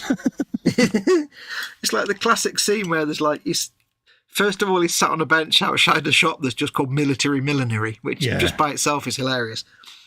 And then he's having this gun battle. He's behind a park bench having a gun battle, and the woman he's having a gun battle with is on the other side of the bench, like 5 feet away. Pretty much, yeah. But you never see him in the same shot. It's like, cigarette. Yes, I know. You got a bit of banana on your face there, serious. Yes, I am, and don't call me Shirley. Don't call me Shirley. I need to get out. It was so good. But it worked. But as soon as it got the naked gun, it was like, it just died. Well, yeah. That's when he kind of stopped being funny at that point. Yeah. He did that whole episode where there's a shootout. The guy at the bank teller gets shot, and he's called Once. Herbert Once. He's like, one shot. No, he's like, one shot twice. Wait, I thought he was shot twice. No, he shot once. There's like somebody called Twice. Yeah. Sergeant Booker, run her in, and he just got the starting pistol, and they go running off. I was just about to say then even another one. The suspect's there, and he says, Sergeant Booker, and take her away. Sergeant Booker, Sergeant, take her away. Yeah. And there's 2 coppers there. Oh, yeah. Classic programs. Yeah. If you ever get a chance to watch that original Naked Gun, they are hilarious. Police Squads, yeah. Police Squad, sorry, yeah, no, forget the Naked Gun. Yeah, I've got the Police Squads all on me server, mate. It's, yeah. I've got them still on video cassette. I know. Technology. Not enough to play them on. Yeah, the only reason they're on the server is I'd run them through the capture card and transfer them over. It's like, yeah. I tell a lie. In Mama Wolf's bedroom, in a dark, dusty corner, which is pretty much all of the bedroom, there's a little TV, and there's an old dusty old VCR underneath it, like a little sort of bought it in like 1998, but she never used it, so it's just sat there. Probably still play videos, actually. Hooked up to my TV is still a DVD / video recorder. Yeah, our DVD's a little more contemporary, I suppose. Yeah, it's a combined unit so that you could transfer your videos to DVD. Did you have one of them little portable TVs that had a VCR slot underneath it built into it? Yeah. They were so bad. Dude, I had an Amstrad double-deck video recorder, mate. Oh, dear. And my mum, she had an Amstrad emailer telephone. Do you remember that? Oh, yeah, my mate Mike had one of them. Yeah. He thought it was the bee's knees. Yeah. We knew better. My brother had the Amstrad stack system. It was like, yeah. I actually had, and nobody really knows what this is because nobody remembers, I actually had an Amstrad games console. Oh, right, yeah. Was that the one that had the Mega Drive cartridge in it? Oh, no, that was the PC, wasn't it? That had the slidey thing on it, yeah. This was some, like, just real crappy abomination that literally played 3 different games, I think. Yeah. And my dad bought it from, like, you had these things where you go to a hotel and there'd be a guy selling, like, hundreds of different things at knock-off prices, like a live auction. Yeah. Usually at ropey hotels. And they were generally terrible products.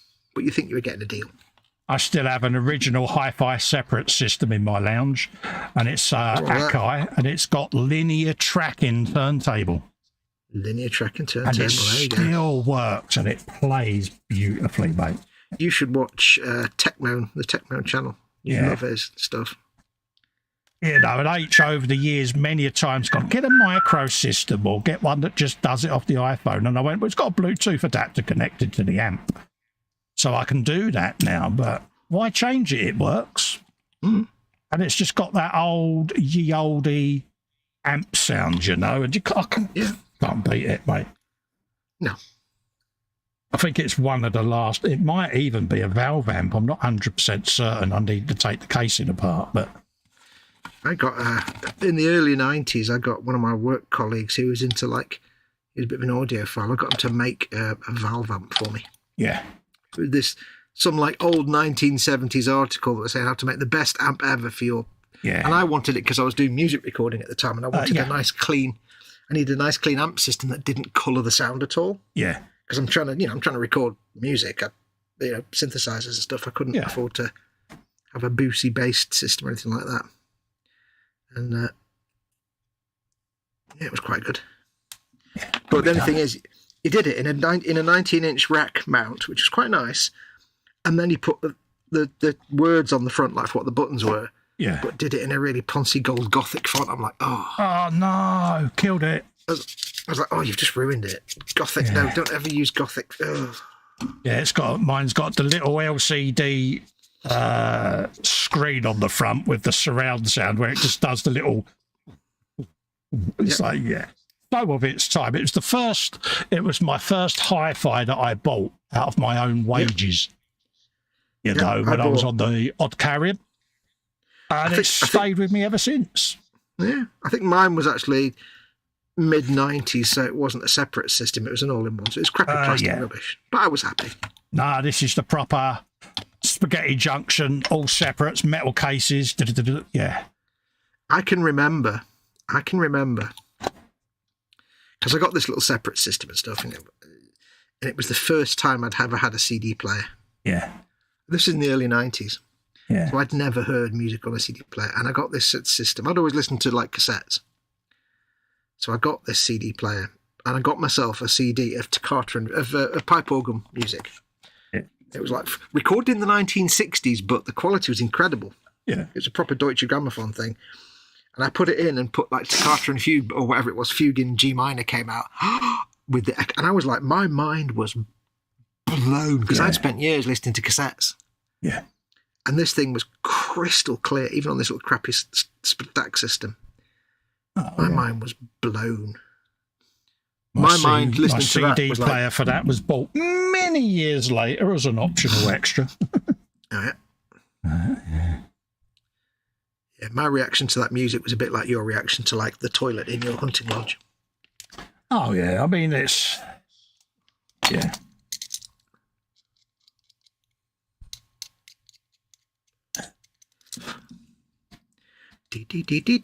Never really listened to many records, though. I had records, but I didn't listen to a lot of albums. I wasn't really into music a big league out. Oh, thank you very much. PJ's put a £10 super chat in. He says, have some coin, Cole. Spend it like it's 1981. Cole, could you imagine the contraband that I could have bought in 1981 with a Nigel? You get a mortgage with that? Yeah, absolutely, mate. But thank you very kindly, PJ. Massively appreciated. That's a complete night out for a tenner. Cool, yeah. Something for the weekend, and yeah. Something for the weekend. Sham for the lady. Yeah, and for the week after.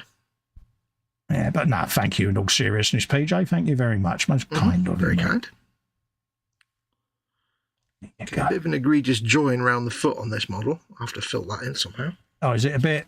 Yeah. Yeah, you glue the foot onto the bottom of the leg, but it's kind of, you've got this, most of it's covered, but you've got a bit of a gap there on one side. Yeah, you're a gap. You're made of gaps. I am a gap. I like being a gap. All your gaps belong to us. But I do like this rat. I said little then, he's not really little, but this rat's helmet. He's got the best helmet, this guy. Cool looking headgear. Goes in, let's have a look at Kins. Saturday afternoon wrestling, Jackie Pallo, etc. Says Jeff. Oh, yeah. I've got the world of sport music in my head right now. Oh, yeah. It's there, isn't it? Yep. Mick McManus. Giant Haystacks and Big Daddy, but we won't say anything about Big Daddy and Giant Haystacks.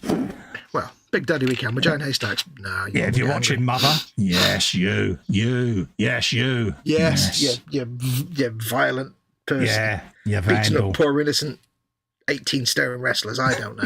All 4'8" of her. Yeah. Oh, bless her. There she goes. I know. She goes, it's naughty of me, wouldn't it? I thought, yeah. Do you know what would be really funny, though, is if, like, after that had happened, if that became one of the stories he told to his friends and people, like, after that, yeah. Say, oh, there was this one time I was doing this match and this little woman comes out, this little old lady. Yeah. It might have been one of the stories he recounted of his career. You never know, do you? Be good, wouldn't it? He deserved it, she says. A tale told in all sorts of working men's clubs. Yeah. That's her claim to fame. Yep. Oh, yes. It's funny, though, even now I get the giggles thinking about it. Even then, she was a nightmare. It was a different time. Yeah. Serves right, she says. Yeah, no remorse. No remorse. Yeah, it's the downside of being the heel in wrestling. Yeah. Did. Right, let's try and shave this off. Just imagine it. Me mum hitting him with an handbag and Winnie rifling in his pockets. While he's lying down. Yeah.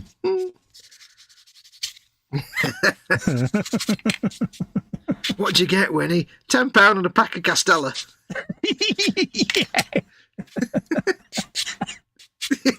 Oh, dear. That's kind of its time, isn't it? A pack of Castella, good God. Yeah, Castella, yeah. Yeah.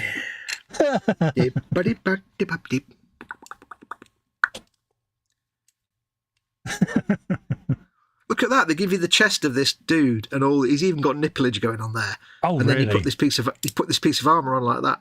He said nipple. Nipplage. Yeah. Nipple. Still think of that, Duncan. Nipple. Yep. That was on the rain thing, wasn't it? Yeah. Yeah. Even Duncan has a sense of humour, bless him. Yep.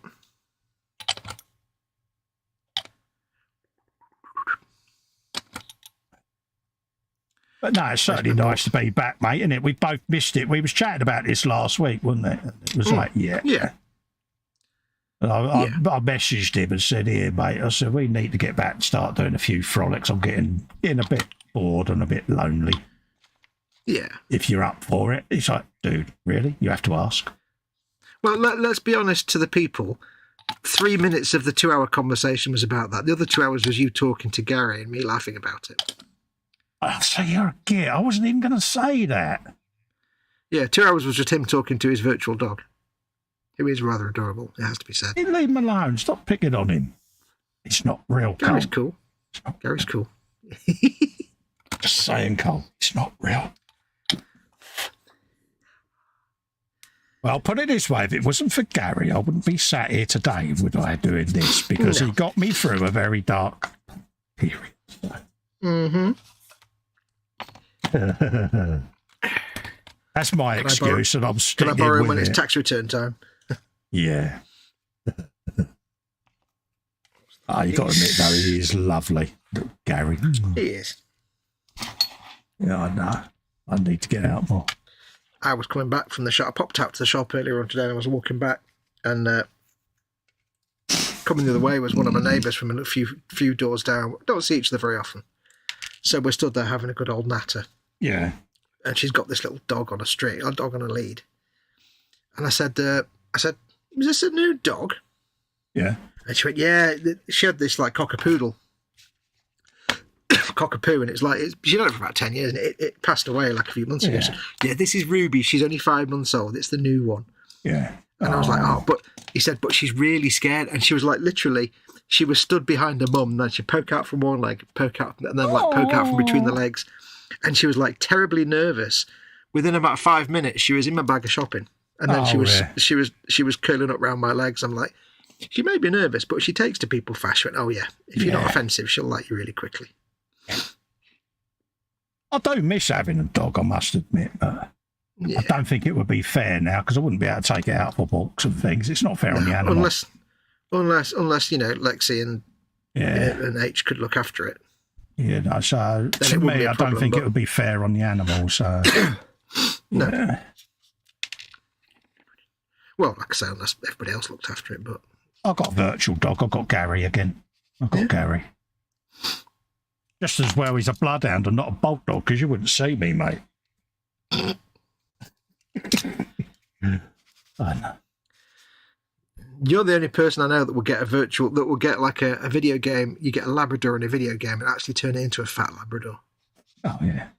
It's like, how did you make that dog fat like this? Not even programmed into the game. It's a Labrador, isn't it? Oh, yeah, my bulldog, he was a nightmare, mate. It was the laziest thing ever, mate. Didn't do nothing. Oh, yeah.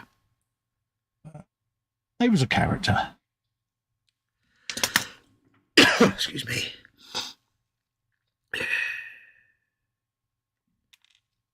Bless him. Oh, yeah. King of I think even the vet gave up with him, went, yeah, he's just going to do his own thing. And I went, yeah. Yeah, pretty much. Lost cause. Yeah. But apparently they're notoriously lazy like that, so. Yep. Thing is, if I'd been genetically engineered to look like that with all those problems, I'd be like, it's funny. I was offered a pup a few years back, and I just thought, it's cruel. Yeah.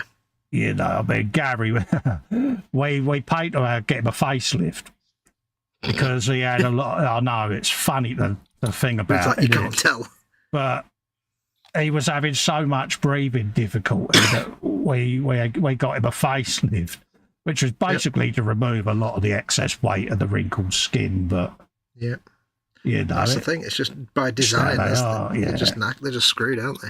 Yeah, they've been bred into such a way now that it's.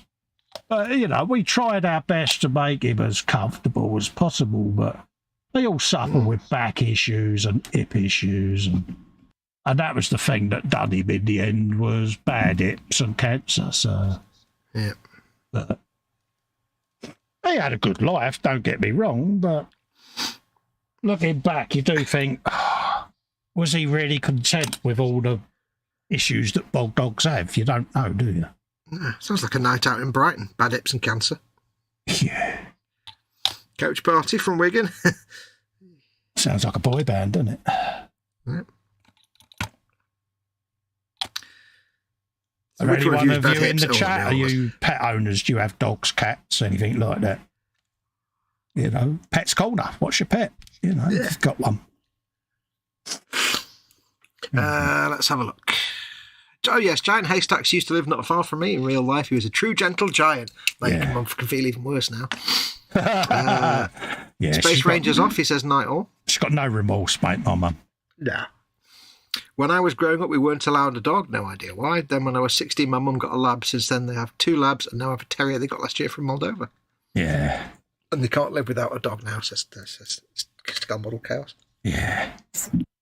Oh, yeah, it's nice to have a pet. Oh, I've got the sniffles tonight. I do apologise. Yeah, H is back on the hay fever stuff. It's been a nightmare today, bless her. Not stopped all day. Got the right ump. Yeah. You know, I it's don't like, suffer from that.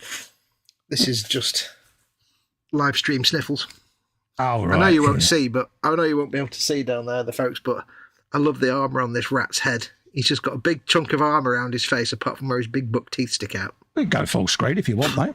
Nah, it's not worth just showing a little thing. It's quite cute. Well, I thought you was going to show the model, mate, but... So No, something for the dads.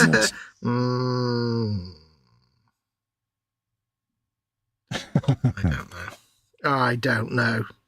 Come on, you would have done the same to me, dear. That's not the point. Ah, yeah. So you wasn't going to deny it then, was you? No. No, I deny nothing. I deny no nothing neither. Oh, bugger, it fell off.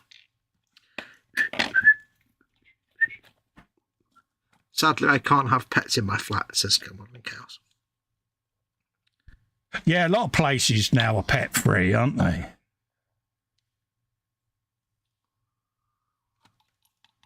I don't see what harm it could do, to be honest with you, but it's just how just how things are now, aren't they? I think it's I don't know. I guess it's to do with... Is it noise, I suppose, in flats? You know, you've got people above and below you, haven't you? So yeah, there's noise and smells and property damage, I suppose, depending on what the pets are. I suppose. I don't know. Before the ban came in, there was a fella up the way there with one of those XL Bully, is it? The dog, yeah. You know, the one that's recently been controversial. And I must admit, it did look a nasty, evil-looking thing, you know what I mean? It's... No, they don't look... Why you know, I know that's cruel to say about something, but it looked like if it turned, it would be a proper handful, you know what I mean? It looked really aggressive, just stood there, you know? And it looked like it had exactly like it had been bred for that, and it was. Yeah, and it was like, it's the only time I've ever felt unsettled seeing an animal. Yeah. I don't understand like why people would want one. It's like if I had a dog, it'd be because it was sweet and lovable. I could give it up, not because it was an aggressive, musty looking. Yeah.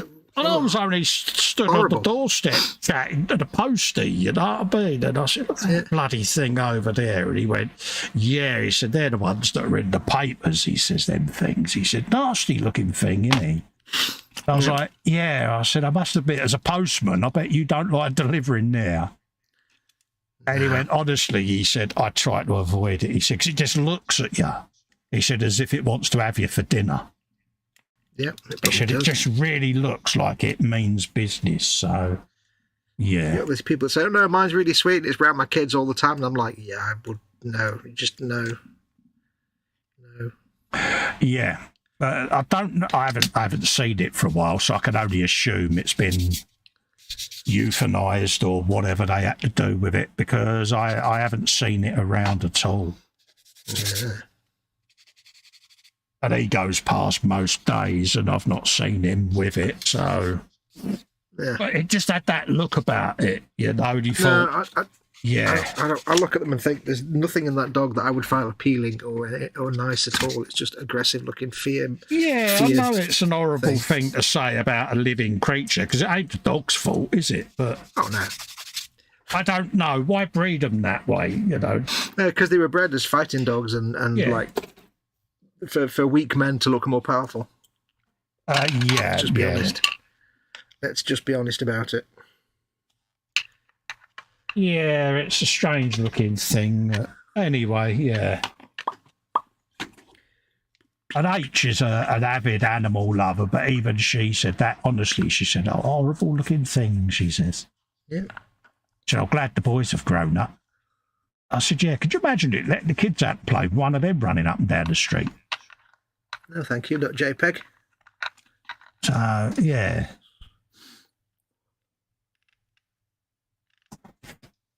I'm happy with me fish. Here we see Games Workshop's patented use of tactical rocks. Oh, right. Have a character with one leg up in the air because there's a rock or some piece of stonework to go under his foot. Oh, nice one. It's almost a joke at this point. Jeff Light says, I need to be up at 7, so I'll say good night. Hope to catch you all on Sunday. Take care, stay safe. Yes, I've got a show up for Sunday, Jeff. I tend to take it day by day at the moment. So, yeah, I put the shows up, but be prepared for last-minute cancellations if I need to. Yeah, I should be okay.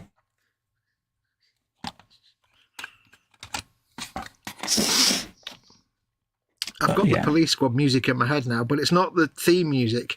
It's the music when he's doing the introduction and the driving bit. So, right, yeah. I used to like the little shoe shine bloke. Do you remember him? Yep. I've just remembered him now, yeah. Yeah. I remember the one where he was sat there and he was doing the surgeon's welly. He said, I've got a complex art operation to do. He says, yeah, what you need is go and do the microdrill valve or whatever. And he's reading off all this stuff, and the guy just gives him his little dollar. I'd forgotten that. Yeah, I remember that now, yeah. He's always in the know about whatever it is. Yeah, I'm going to have to sit and watch binge watch Police Squad tonight. Yeah. You are now, yeah. Yeah.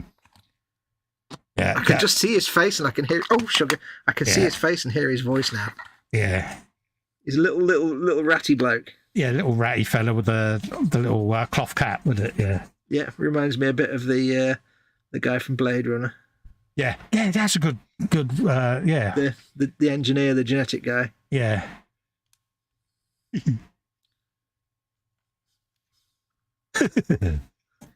Classic telly. Edward Leonard is in. He says, hi, Colin Fox. Glad to see you back. Hello to the chatty people. Hello, Edward. Yeah, it's nice to be back, mate. Pardon me, it really is, mate. Yeah. We missed you all. It's an honour for you to have us.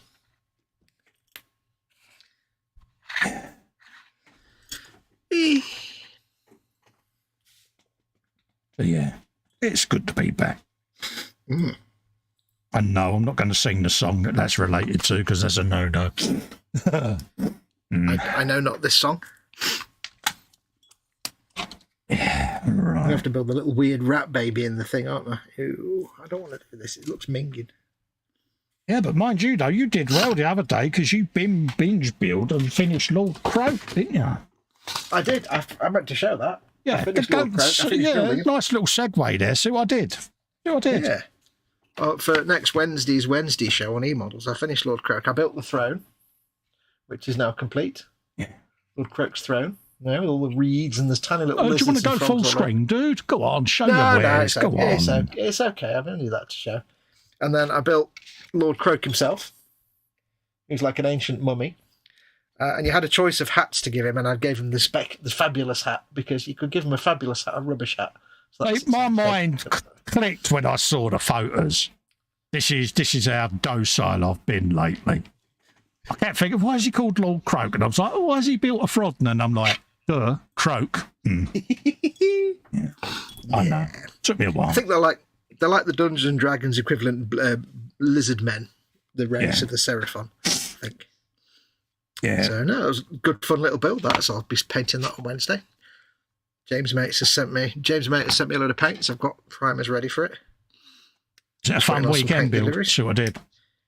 It was a fun couple of hours build that. Got you back at the bench, mate, didn't it? Yeah, so I've got some paints turning up tomorrow. It's funny how it's gone the opposite, isn't it? You're at the bench building and I've been doing Xbox for a fortnight. So yeah, he's like, what are you up to? I'm working at the bench. I'm doing building and painting. What are you doing? The Xbox. Yeah. I'm like, how have we done this? Yeah. Yeah, I'll blame Peaches. It's all Peaches' fault. Peaches. Scam modelling chaos. I was about to make a joke about Peaches, but then I kind of forgot what the joke was halfway through saying it. Yeah. I remember there was a lyric about peaches, but I couldn't remember what it was, and then it fell over. Yeah, it's his fault. Millions of peaches, peaches for me, is what I was trying to say. D10, where's D10? Next to D9. It's a Games Workshop sprue. That doesn't. Ah, that doesn't right. That's calculate. going to be in a totally different box then with another kit. Yeah, that was someone else. I've got detail off the sprue already. Okay. There you go. So that's the Suzuki engine. Just found out Johnny the Shoe Shine on YouTube. We'll watch them later. Good man. That was it. Johnny the Shoe Shine. Yeah. Yeah. Johnny, I've got a hostage situation here. I've got this. Well, what do you want to do? Oh, the SWAT guy. Yeah. Yeah. Or Johnny, I'm 12. We're 17 points down at the third mark of the game, and it's like, you know, what we should do is take you. I don't know American football enough to give the rules, but yeah. You had the baseball captain coach, didn't you? Yeah. Turned up. Wasn't there a boxer that turned up as well? I think so. What you need to do is he's a southpaw, so you need to lead in from one side. It's like, yeah. I think they're like celebrities every now and then as well, like, you know, like movie producers or like great composers and things. Absolutely brilliant. Chefs and stuff. Right. Shoe shine. So we got that up there, I reckon. This little guy is really creepy. Yeah. I always get a little bit disheartened when I'm doing the building, because when I build stuff, I build messily, so I get shiny glue marks everywhere. Oh, right, yeah. I know full well that once I prime it, that will all disappear. Not got a fiberglass pen? No, and it's just, you know, I've got the thin glue and it goes shiny in place. Not like blobs of glue, it's just like it goes shiny in places. You shot one of them, mate. Fiberglass pen. Well, just I know that once I prime it, it'll go away. Yeah, just scrape the glue away. That's all I do. I could have. Because I'm like that, because I gloop it on and then I tend to spread it everywhere, so... Yeah, I've heard that rumour. Yeah. But I know once I prime it, it goes away, so... Exactly. I don't like the building bit, I like the painting. I'd never have guessed. You never complain about building at all, mate. Never. I never ever complain about anything, me. No. See what I did there? Because there's no point complaining about stuff. No. It certainly isn't, dear. I don't like this little ratty dude. He's just weird. I don't even know how that's supposed to go in. How's that supposed to go in? I don't like the fact that they've done that with the exhaust, so they'll be getting filled with milliput. I don't like that. Yeah, I do not know. A bit naff. Right, let's just check the swing arm a minute. Ew, it's gross. Simply go up through there. Yeah, okay. Right. I heard that. I heard nothing. You heard many things. I'll just clip that off of there. I like to clip it. Might as well get these components all together. Il componente. Like so. Have you a bit of that? Have you? A bit. Oh, there. Get that off of there. I'll get that glued together. Oops, a daisy. No, don't drop that on the floor, dear boy. So. It was so gross. Oh, I can't. Oh, paint Oh dear. I know. Ew. It's like, oh. You're scared, are you? It's just like, I've seen some gross things in my life, and this is just a plastic model, and yet this is giving me the heebie-jeebies. Yeah. Because partly it's the game, it's the Warhammer grim-dark, sick and twisted stuff. So clearly you've got this giant mutant rat that's like 10 times as tall as any other rat. Yeah. But it looks like it's controlled by this little tiny rat, this little runty rat that on its back. But this little runty rat is like 75% exposed brain. Oh, right, yeah. It's horrible. I don't know the law, you see, so I don't think anything compares with Squig Off Widge, just saying. Yeah, I've come to terms with that. Yeah, no. The rest of the squig is awesome enough to counteract that. Squig Off Widge is still something that sends the EBGBs down my spine, mate. There are Hebes and there are Jeebs. Yeah, it's like, yeah. They've even got brain texture. Oh. And I can see Edward sitting at his bench like old Dr. Evil in his cunning lair. Yeah. Look at them with their squig-off wedges. Frickin' wedges. Yeah. Sharks with lasers. Lasers. Release the ill-tempered sea bass. Yeah. Yeah. Be a frickin' bone here. I can just imagine him sitting there watching that. Must get round to putting the squig off together. It's literally just to my left, so I've got the bits and pieces printed for the body now. I'm going to sculpt the tail myself. Yeah. Just cut a little bit. Yeah, go on, sorry. I was trying to take a photograph of this with my iPad and show you. This is so gross. Go on, you carry on. Yeah. There's just a few little bits I want to do in addition on the how.to, and then I could start assembling that and filming it, because why not? Okay, that's a terrible camera. I can't use that. Let's use my phone.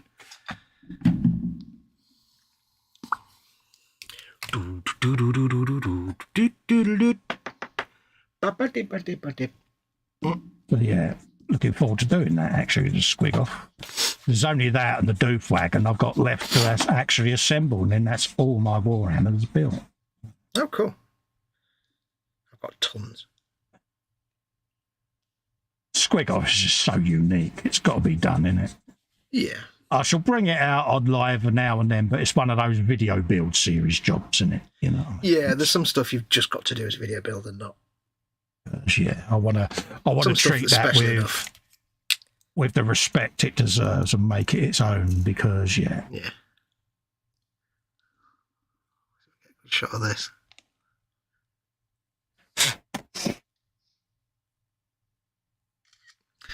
Okay, let's see if I can get this on camera. It's like, there you go. It's got. Sorry, it's mate, go on. It's like a little wizened rat, tiny little wizened rat, but with a brain on the outside. Yeah, looks like the thing out of Alien. Yeah, it's not, and it just sits on the back and controls this big storm vermin, I assume. I don't know. It's like, oh, I've got to paint that brain. What did you do tonight, dear? Well, I painted a brain.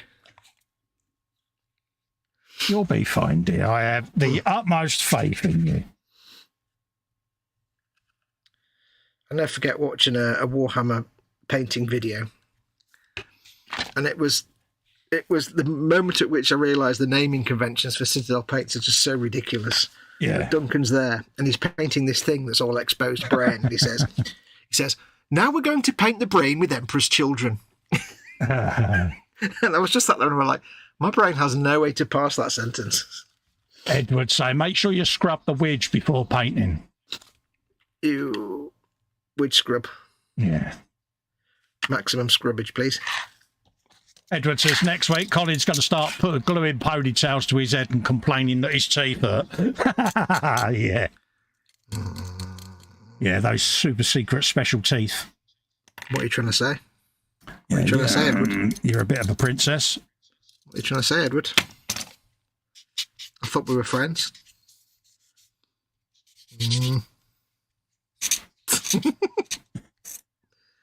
I see. That's how it is it? It was like, yeah.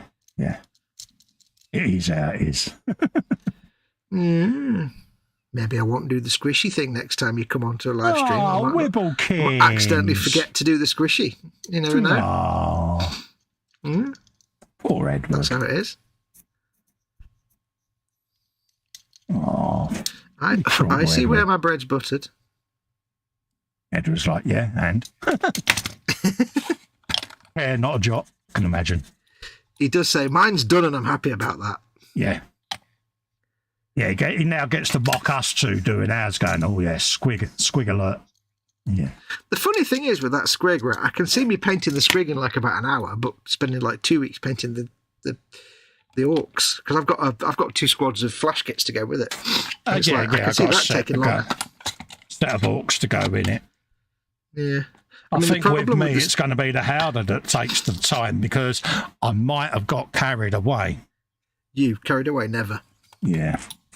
So the thing that gets me with that Squig-Off is you get the Squig-Off resin kit and you get plastic orcs, but you get like almost like 1998 orcs. Yeah. And they all get like melee weapons, and it's like, can't really see advantage of having big choppers 30 foot up on a Squig-Off. Yeah. It's like, so they give you like the cheapest, crappiest orcs you can with that kit. So I just got 2 packs of flash kits for that. Oh, right, yeah. Because then they can all stand in the back of the Squig-Off in the How.to and rain rockets on everybody.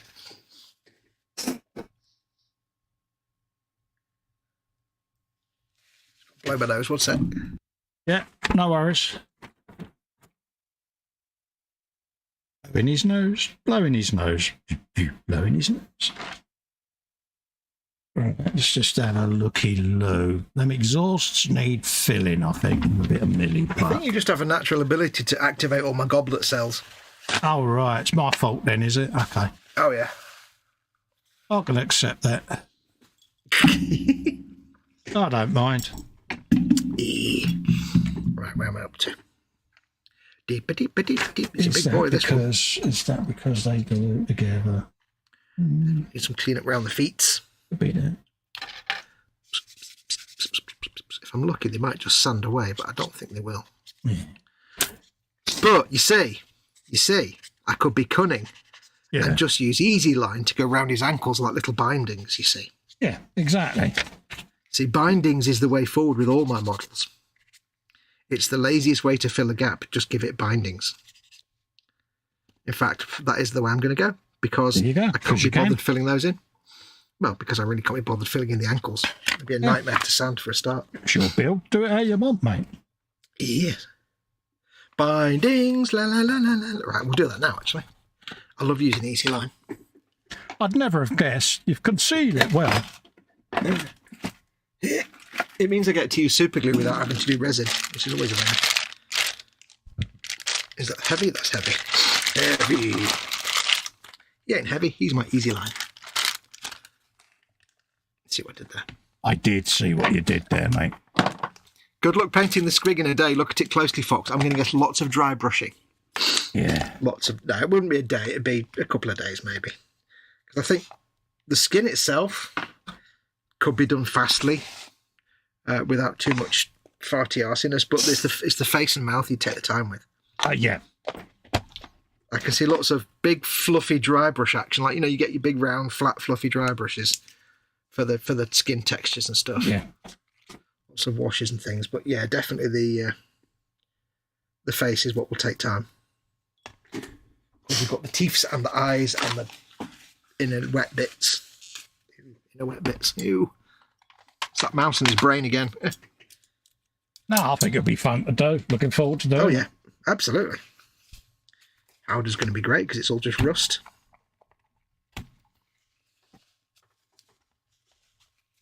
Because to me, you can paint orcs like you paint it like a vehicle and then add your weathering. But because I want them to be even more rusty and knackered and battered, I get to kind of paint them much faster because I just give it a rust colour and then do lots of dry brushing. And it kind of makes life a bit easier. Right. Let's get some hot, easy line action going on. I'll die when this runs out. You know you want to. You know you want to. Yeah. I'll be gutted when this runs out because it's really hard to find easy line. Ooh, clunk. What I need. Yeah, it's going to take a while for it to run out. You're going to have to use an absolute ton of it to run out. How long do we get? We get 100 feet or 30 metres. Yeah. On this roll. 100 feet or 30 metres. Do some maths. You know how much that is. It was almost singing. I know, it was almost singing. You go careful. I'll commit to almost.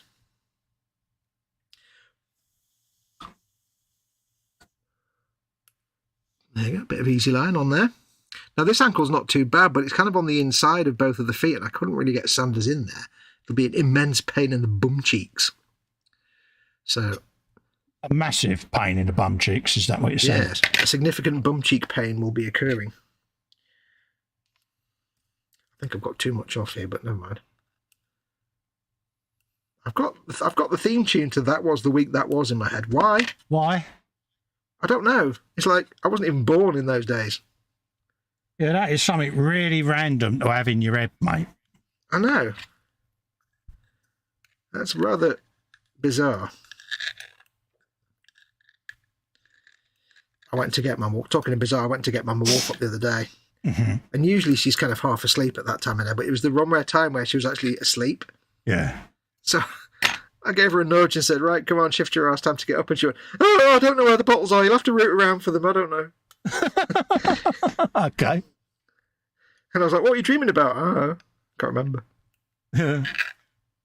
Oh, bless her. I think she said the pot man had come to collect his bottles, but she didn't know where they were. She was long gone, but bless her. Yeah. I don't know where they are. What? Oh.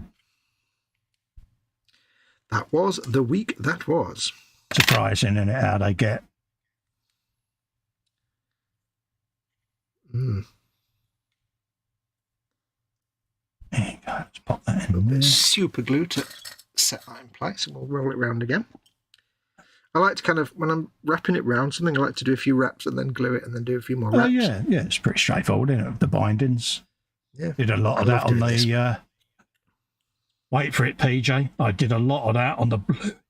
Ooh. And what I love is when you do this, and then one of the wraparounds perhaps isn't quite as tight, so you get a little bit of a loop showing. Yeah. And it just looks like it's then something wrapped around something, and it's got, a little loop here and there. It just makes it to me. You're a little loop here and there. See what I did? Well, I'll try my best. It should hopefully hide any glaring... Talking about them mould lines.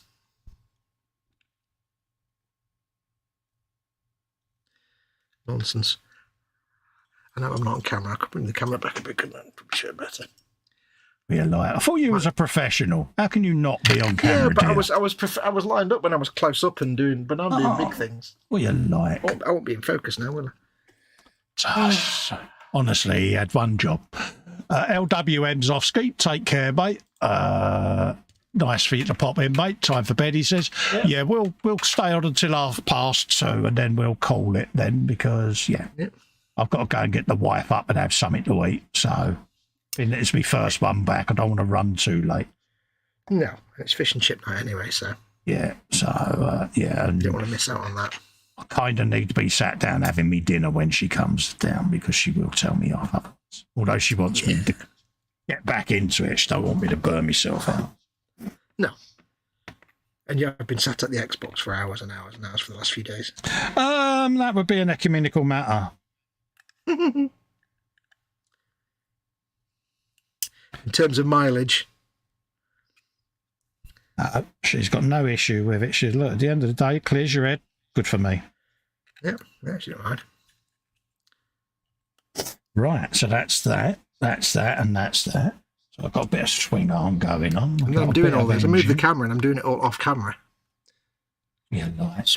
See, all I'm doing is wrapping it around here like this, you see, so it covers up that little seam line nicely, but it does look like wrappings or bindings, which a lot of these characters have anyway. A lot of the little rat dudes have like little wraps and bindings around the legs and arms anyway. Yeah, you're a wrap.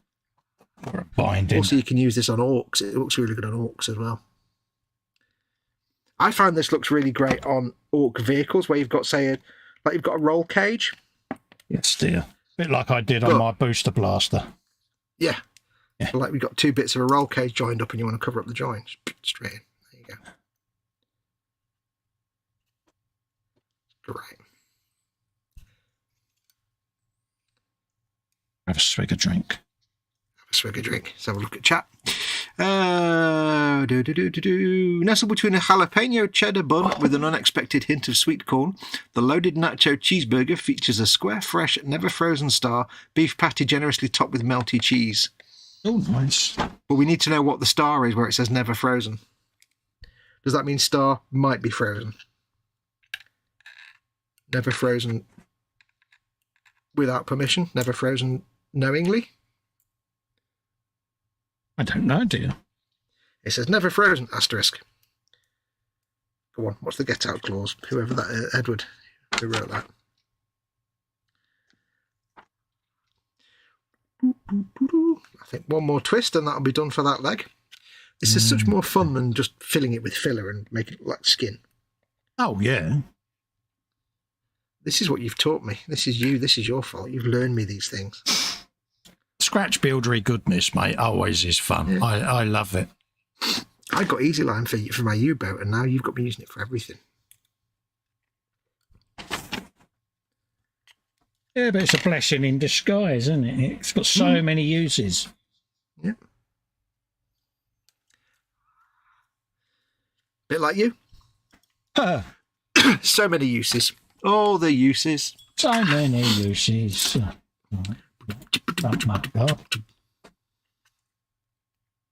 Okay, so what was that bit for? Let's have a looky, Kings. Got a feeling that's the fuel cap.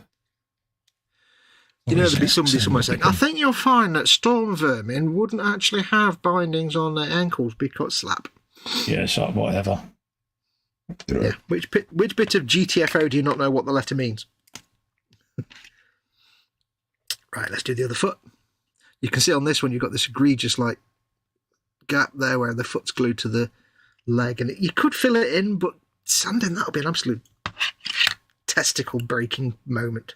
Yeah, it would be a bit annoying, wouldn't it? Yeah, so I'd much rather just do this so it looks more like... Because these are, you know, these Skaven, they're a bit like that. They've got like ragged robes and they're all filthy and dirty. You're a ragged robe. So it kind of fits with the Skaven theme. PJ Lewis says, yum, order for 2, Edward. I'll be with you presently.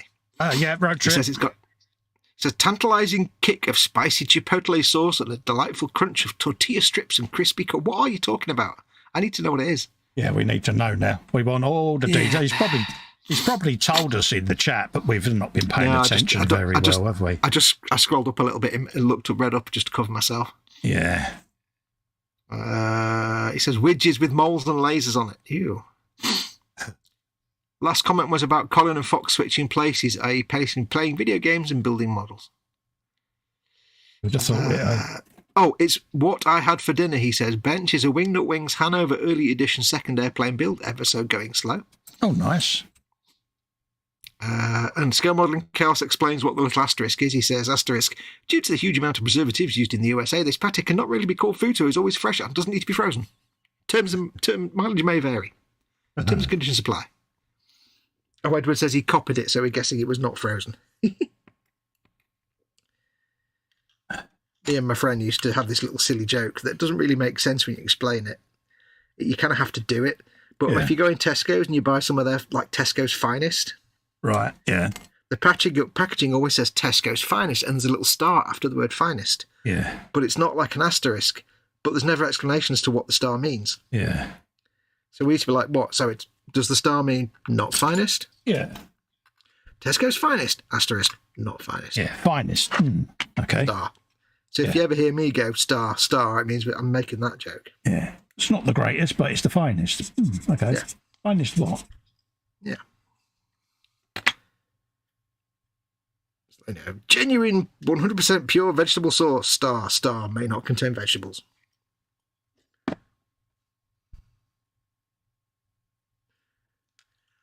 I still think Brian Blessed needs to do every advert on the telly. Oh, God, yeah. Could you imagine it, Brian Blessed as the Go Compare man? I nearly spat my tea out when I saw him on an advert for disabled old people's, like, easy access baths. Oh, right, yeah. Because it starts off with this guy and he's like, and I'm going to paraphrase it a bit because I'm vaguely remember. It's like, you know, the thing like you get the old guy and he's walking up to the bath and he's like, oh, me back, and he can't quite get in the bath. Yeah. And you think it's just going to be one of these like advertorials where it's like, but no, Brian Blessed just pops up behind him and starts. But I've always heard it, Mum's had the headphones on, so I've never heard the actual sound. So in my head, he's talking at top volume. He made her jump one day, didn't he, when she was on the iPad? Oh, yeah. I'm Brian Blessed. So I just imagine it's like this like 70-year-old bloke about to get in the bath. And then Brian Blessed is like, don't get in that bath. Sounds about right. It'd be like the worst thing to ever happen to you, and also the awesomest thing to ever happen. Brian Blessed in your bathroom. Yeah, he's a legend. Brian Blessed. You should, like you say, though, we should do every advert. It would be the right thing to do. Oh, yeah. Could you imagine Brian Blessed as the speaker in the Commons? Can you imagine songs of praise of Brian Blessed? Yeah. Not that I condone watching religious nonsense, but... Scamodeling Chaos, Brian Blessed as the Churchill dog. That's the one I want to see. Here in the chat. Things that you would like to see Brian Blessed do. There's one. That's one for round off the evening, isn't it? It is one. Give Rabbi Bloom a day off and give him thought of the day. I think if you was to teleport back to the 70s, Brian Blessed should be the one who does the TV close down at night. Don't forget to unplug your telly. And as you creep over, what are you doing? Leave it alone. I'm not finished. He's like, thanks for watching. Go. I can't swear, obviously, because he's just like, go away. Like, go away. Get lost. Yeah. What are you doing with that button? Yeah, can you imagine doing thought of the day? Oh, it'd be brilliant, wouldn't it? Because Rabbi Bloom has got such a soft, delicate voice. Hello, Rabbi Bloom here. Thought of the day. Oh, mate, it'd be brilliant. Brian Bless's thought of the day. Climb a bloody mountain. Yeah. Oh, God. Brilliant. I do. I admire Brian Blessed. I always have done. I absolutely adore him. I think he's very massively underappreciated in this country. I think he certainly should have been knighted by now. There's a fantastic clip of him on YouTube where he was doing Have I Got News For You, and he was hosting it. Yeah. But there was something he wasn't reading quite right from the auto cue. Yeah. Or something that wasn't quite right on the auto cue. And the floor manager's there trying to get him to read it properly, and he's getting more and more like hacked off with it. Yeah. And I wouldn't like to be this delicate young floor manager trying to tell Brian Blessed to do it again. It's like the third time. And this guy, Brian Blessed, just eating this little fella alive, basically. Oh, yeah. Brian Blessed so doing funny. The swears. Oh, mate. Gold. Yeah. It was basically Brian Blessed that made I, Claudius so good. He's a national treasure. He really is. And I would, because, you know, he's getting on in years. I would hate... I would hate to see him not knighted, and sadly then people reminiscing once he's gone that he should have been. Do it now. Yeah. Get it done. Yeah. Not that anyone watching that can give out a knighthood, but if anyone deserves it, it should be him. Yeah. Where are we? Phil Easter's in, says evening, morning, all. Hello, Phil. How are you doing now, friend? Lovely to see you. Brian's Blessed's voice would be great for Satnav. Probably is brilliant, PJ, wouldn't it? Can you imagine him as like the my local library? Well, not local, but there's Manchester Central Library. They often have like an automated thing saying the library will be closing in 10 minutes. Yeah. Or Manchester Museum. Imagine him doing that thing, the voiceover. Could you imagine him at the tube station? Mind the gap! That's the only problem. Mum's gone to bed and I can't do loud Brian Blessed impressions now. Oh, it'd be brilliant. Get off the bloody tube! Oh, could you imagine him in America doing one of their Congress things or whatever, you know? Oh, gold. Brian Blessed is now going to speak at the UN. Going to address Congress on the issue of whatever. Oh, mate, it'd be gold, wouldn't it? It would be utter gold. Oh, mate, honestly. What a talent. What a person. Oh, yeah.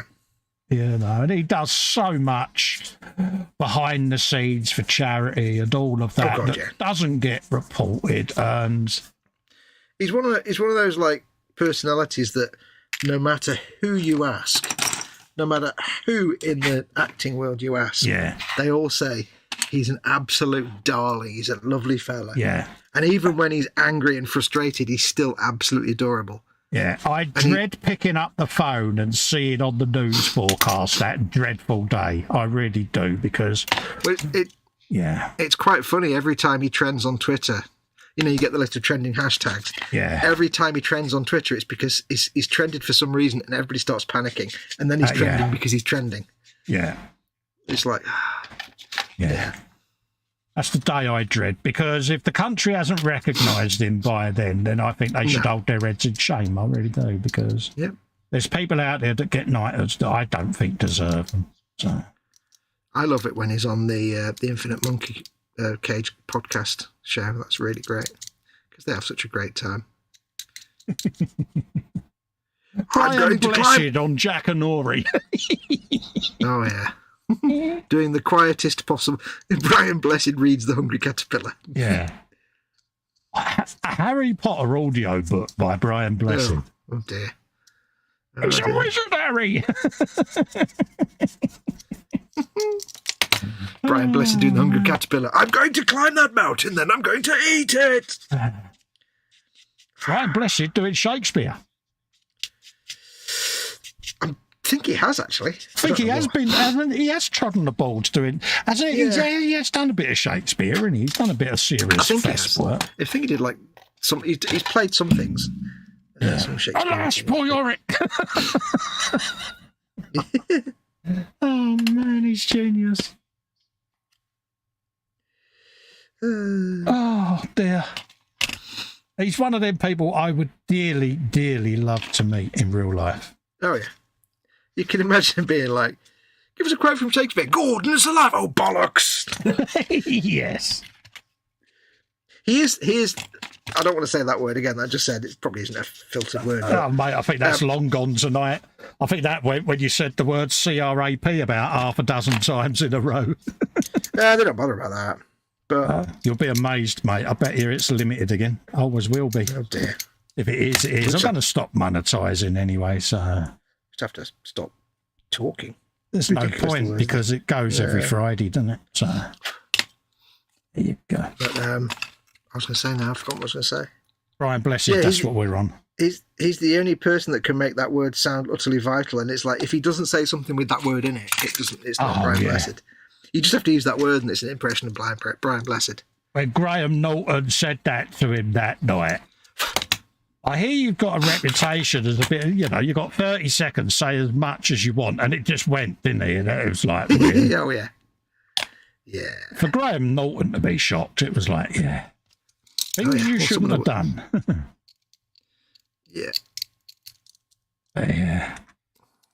I'd love to see the outtakes of stuff that he's worked on. Well, remember like All Right on the Night that used to be on? I would love to see Brian Blessed's blooper reel. Well, have a look later on YouTube for him doing Have I Got News For You, because where he couldn't get the lines right. Yeah. Because he didn't actually know what he was saying. He didn't understand what he was reading. And he was like, who wrote this is rubbish. Yeah. But he was obviously not very impressed with it. It was rather amusant. Oh, that's a bit ropey. I don't like that. You don't like what, dear? There's this bit that the weird brain rat sits on. There's a dirty great gap between the two sides, which isn't covered up at all. I've used a plastic card. Yeah, plastic card, milliput. Plastic? No, not milliput. That's filling. We don't do filling in this house. In this house, we do two things. We obey the rules of thermodynamics, and we don't do filling. I really don't like these seams on these exhaust pipes, but this is a 1981 model kit. This is what you was buying back in 1981, and considering it's Tamiya, certainly goes to show you the difference, because all three of these bikes are Tamiya, and it's interesting to see how they've evolved. Oh, yeah. But they got to mould them somehow, so yeah. Yeah, moulding technology was very, very poor in them compared to today. Had this bike sitting around for years. It's like, Just have to look at some of the early Bandai kits. Oh, God, they're terrible. Back from them days. Oof. Yeah, it's funny. I spotted my Kshatriya over there the other day, and it's like, she's now talking to me. Good. It's been a while. Yeah, some of the early Bandai stuff is shocking. I think PJ's just done a Bandai fire engine, if I remember correctly. I'm sure I saw that on the group photos. I could be wrong that it's Bandai, but I think it was. That was a nice build as well. It's fire engine. What more can you say? He was Robin Hood's father in Prince of Thieves. Ah. Says Scale Modelling Chaos. And we all know it was Lord Voltan in Flash Gordon. Oh, yeah. Gordon's eye. There was talk that they was going to remake that movie. Is that now gone by the wayside? I don't know. I think it's one of them franchises that... Would it be relevant today? I think it would struggle today, didn't you? I don't think it was that good in the 70s. Yeah. It's not really a lot to it, really. It's like... It's a product of the 1930s when it was kind of like, you know, that kind of thing, and then it's a bit like the Masters of the Universe franchise, wasn't it? You know it. Yeah. Well, I mean, it was actually like a 30s serial thing, yeah. But we all remember the epic Dolph Lundgren film. Yeah. Moving on. Yeah. I don't think it really works nowadays. Nah, I can feel the crickets. Yeah, it's like it's a serialized 30s style sci-fi with yeah, it was a bit like Dan Dare and Dick Tracy, and films of that ilk. That kind of thing. You know. Yeah, look how well that Dick Tracy film did. It was that Warren Beatty, wasn't it? Dick Tracy. It was terrible. He spent a fortune on that film, and it was terrible. Yeah, it didn't do well, did it? Yeah. Look, Dick Tracy's got a watch he can talk into. How quaint. Yeah, because that would never happen, would it? No. Yeah, it's a bit like James T. Kirk's Motorola Razr, isn't it? Other phones were available that flipped, of course. I've still got a Motorola Razr in the drawer. And I know for where if I plugged it in and charged it, it would still work. It would still do its thing. I haven't got a Razr, but I do have a Motorola phone with the flippy out bit and an aerial. That was my dad's phone in the late 90s, in mid-90s. But I can't be the only person that actually regrets never having had a flip phone. No, I found I had two Razrs, and I found the circuit board used to go where the hinge was. So. Yeah, I only ever had Nokias before I had iPhones. Yeah, the wife misses her flip phone. She used to like a flip phone. She used to have was it the Pebble? Yeah. Little tiny, discreet phone, but... Yeah, I quite like a flip phone, if I'm perfectly honest. Yeah, but I could imagine her trying to see the screen now. See the size of the font on her iPhone. Yeah, she wouldn't be, yeah. I mean, it did have the Nokia, whatever it was, where you press the button, it goes, flip the Matrix phone, the flip down one. Yeah, 3310, wasn't it, or something like that? I don't know, was it 7510? I thought it was something like that, when it used to be a case that you could put on, it was like, yeah. Yeah. Fabulous. PJ says, yes, Cole, the fire engine was a Bandai. Good memory, that man. Thanks, mate. I wasn't 100% sure, PJ. I will pre-warn people. My memory is a little bit different these days, so might not get everything right. So feel free to prompt me if I get something wrong, but it seems to be a thing at the moment. Yeah, my name's not Dave, by the way. Yeah, it's a little bit off. I've spoken to my neurologist, and it is a thing now that I've got to deal with. So, yeah, if I do get a bit vague or don't seem to remember something, please don't be offended. It's just a progression of what I deal with. Yep. I thought I'd do that publicly because a few people have picked up that I might have got things wrong and have had the ump with me. And it's like, look, it's just something I'm dealing with. Get over it. Just thought I'd clarify that one. Because the last thing I want to do is wind people up. Well, you do like winding people up, and that's not. Yeah, but in the right situation. Absolutely, but it is a thing at the moment. It's going to be. There are certain people you love to wind up, and certain people you don't want to wind up. Yeah. Let's get a little bit of. But don't like the brain dude. Oh, I don't like it. Get out of bed. Brian Blessed played the Duke of Exeter in the movie Henry V, and of course gave a tremendous performance. Edward Leonard said something and then retracted it, so we'll never know what that was. Henry V, was that the Kenneth Branagh? I do not know. Henry It may V. well have been. Kenneth Branagh. Is he still about, Kenneth Branagh? Oh, God, yeah. He used to be Yeah, he's still about going. constantly, didn't he, film-wise? And all of a sudden, he's gone off the radar a little bit. Yeah, he's still going. He does a lot of theatre work now, I think. Oh, right. He's gone proper treading the boards, Fesp again, yeah? But yeah. Because pretty much every year there was always a big blockbuster Kenneth Branagh film out, wasn't it? And he's gone off the radar a little bit. So. Yeah. Well, he kept getting all these really sort of nonsense chick flicks, didn't he? It's like, I still made like him the money, don't get me Wild wrong. Wild West, purely and simply because the steampunkiest stuff. You're probably like one of the few people in the world that like that film. Yeah, it's just the idea it of was the all right. the steampunky type vehicles was something I got into because Yeah. I think it was a concept that could have really been progressed, but I don't think the cast did the film justice. Nah. Excuse me. But certainly I'd love to sit and build some of the machinery from that movie because... You want to build that big spider thing, don't you? Yeah, it appeals to me, that sort of belt and pulleys type stuff, ye old contraption type stuff. What you need to get is a Strand Beast kit. Yeah, I've still got a load of Meccano. Do you remember Meccano? Still got an absolute ton of that stuff. In fact, I thought you actually had a Strand Beast kit. I might well have, mate. So I'm sure you did. Everybody likes a Strand Beast. Yeah, I might well have, actually. Got me thinking. I'm sure you did. I don't think you actually ever built it, but I'm sure you got one. Yeah. Sure somebody sent it to you or something. I honestly can't remember, mate. I wouldn't be surprised if you did. I'm sure you did. I'd have to go through my scale mates, mate. Yeah, because, I could be wrong. Yeah, offhand, I've got... Yeah, I can't. Either you got one or you 3D printed one or something.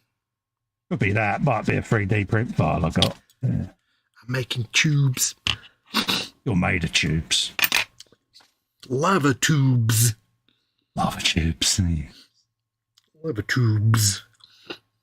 If he was still alive and I was rich, I would pay Carl Sagan just to come round to his house and sit there saying lava tubes all day. It's Carl, one of them people, again, Lava like you say, you would tubes. love to meet. Mm-hmm.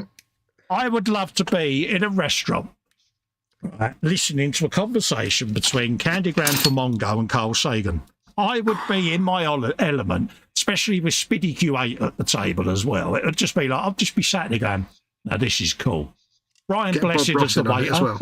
Yeah. Oh, yeah. But yeah, it'd be proper good, wouldn't it? I'd be made up with that. Be like, yeah.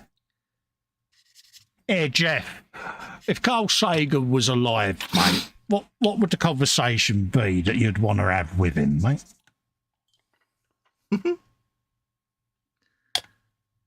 You know what I mean? It's just one of them, isn't it? You know, I can just imagine it. Yeah. Me and you would just be sat there going, Carl Sagan, had to go for Mongo. Oh, they're talking. Oh, talking science. Well, it's like my mate that works at Jodrell Bank. He'd just be like, when Maggie Adder in Pocock goes, he's just like, just talk to me for 10 minutes, would you? Yeah. He's in Maggie Adder Absolutely. in Pocock. He absolutely adores her. Ah, there you go. Peachy says Branagh's done 3 or 4 Poirot films over the last few years. Oh, yes. I saw a trailer for one the other day. I've never thought Kenneth Branagh doing Poirot, because who was the other they- guy that did it? Sushi, wasn't it? Yeah, David Suchet. No, That's it, I saw. You just reminded me, yeah, because I saw a trailer for one, and I think they might be like, I don't know if they're Amazon films, but he's got the most stupid moustache. It's like, Really? what the hell is that? Yeah, it's like this stupid sticky. I forgot what else he did as well. He did, and he was quite good in it. There's a Swedish crime drama series that I can't remember the name of, where it's about this cop, this old grizzled cop type character. Yeah. And it's and there's the original Swede. I think it's Swedish, the Swedish version, or is it Icelandic? It might be Icelandic version of the series. And then Kenneth Branagh did like a remake of it as an English like cast. Yeah. And it was actually quite good. They filmed it in the same place and everything. It's in Malmo in Sweden. That's it. See, to I can't me, remember what it's David called. Suchet is Poirot. Oh yeah. So I can't imagine anyone doing it. But yeah, it's an interesting concept, I must admit. Was he any good in it? That's the quick thing. I've not seen him. I looked at the trailer and thought that moustache is ridiculous. I can't watch it. Jeff says, whoa, a chance to talk to Carl Sagan. I'd just stammer and turn into a complete fanboy, which would be fine by me, mate. I'd pay money to see it, mate. Honestly, if I could go back in time, mate, and make it happen, I would. Yeah. See, the question is, would he be wearing the turtleneck and the 1970s jacket even today? He'd have to have the turtleneck. That would be the important bit. I think that would have been his trademark, don't you? Yeah. If anyone can pull off a corduroy jacket and red turtleneck. Oh, yeah. I will admit occasionally to having thoughts about turtlenecks and corduroy jackets. See, I'm a man with a bald head. Putting a roll neck jumper on would not be a good look for me, mate. I'm sorry, but you know, you're thinking squigwidge. You know what I mean? It's just yeah. So that's the reason why you'd never see me in a roll neck. Well, you can wear your hat unless you kept your hat on. Yeah, especially if it was on a cold day and I was trying to keep my nose warm. That's all I'm saying. Or like Smithy from the Backstreet Kids. Yeah, was it, Smithy? Just the nose poking up from the thing. It'd be like Tad peering over that wall, wouldn't it? Yeah.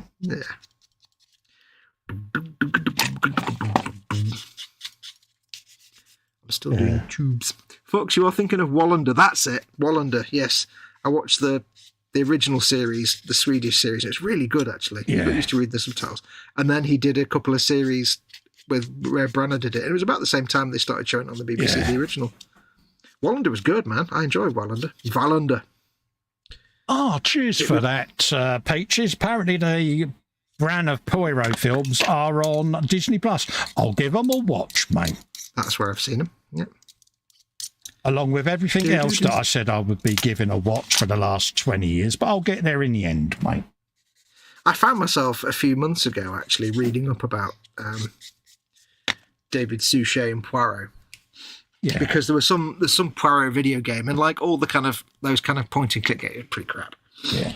But there was. Can I ask, is David Suchet still with us? Yeah. He did the voice acting for it. For this game, because the producer of the game said when it comes to Poirot, basically it's David Suchet. You have to get David Suchet.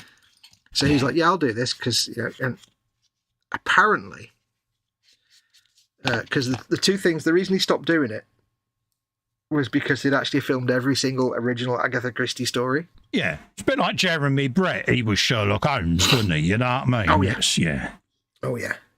But apparently they'd done all of them.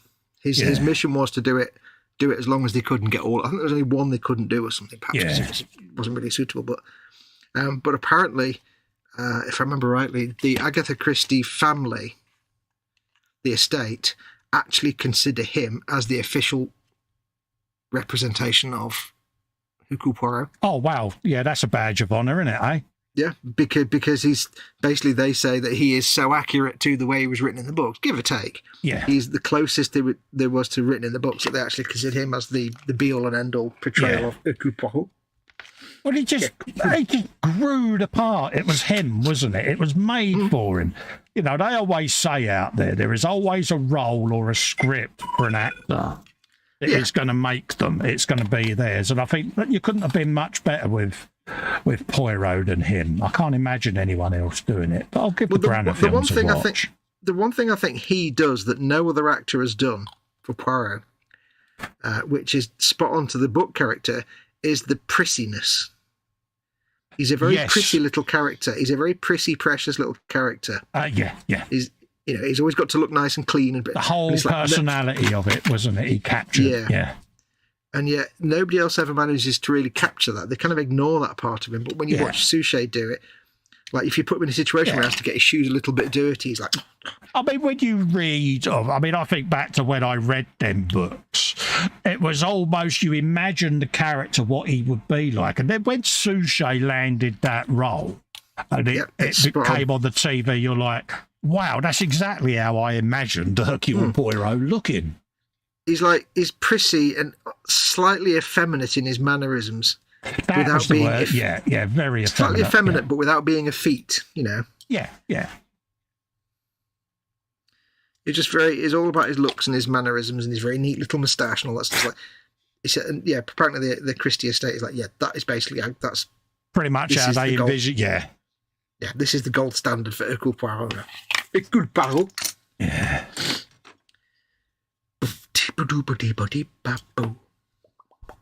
Yeah, why on earth would they change his moustache then? Come on, that was a fundamental part of it. Yeah, I mean, it's just this Kenneth Branagh's moustache. It's like a kind of egg. It's like a kind of Dr. Robotnik moustache. It's not a toothbrush moustache, is it? No, it's like Dr. Robotnik from Sonic, or no, it ain't. Is or it? that character from the Rugrats with the big sticky out moustache. It's like that. Oh no! It's this big. It's like really. See, that would have been not prissy enough for Poirot. It wouldn't have been as manicured, was it? No, it needs to be a little tiny, waxed moustache. Exactly, proper manicured and fussed over. Bit like it's like cultivating a bonsai tree, isn't it? You know. Yeah, it's like when you see Poirot taking a drink, and it's like Suchet's. He's just missing the little thing to protect his moustache. He takes little sips from drinks because he don't want to get his moustache right. It's like PJ says Suchet is 77 and very much alive. Brilliant, thanks for that, PJ. Yeah. I didn't know whether he had died or not, mate. So yeah.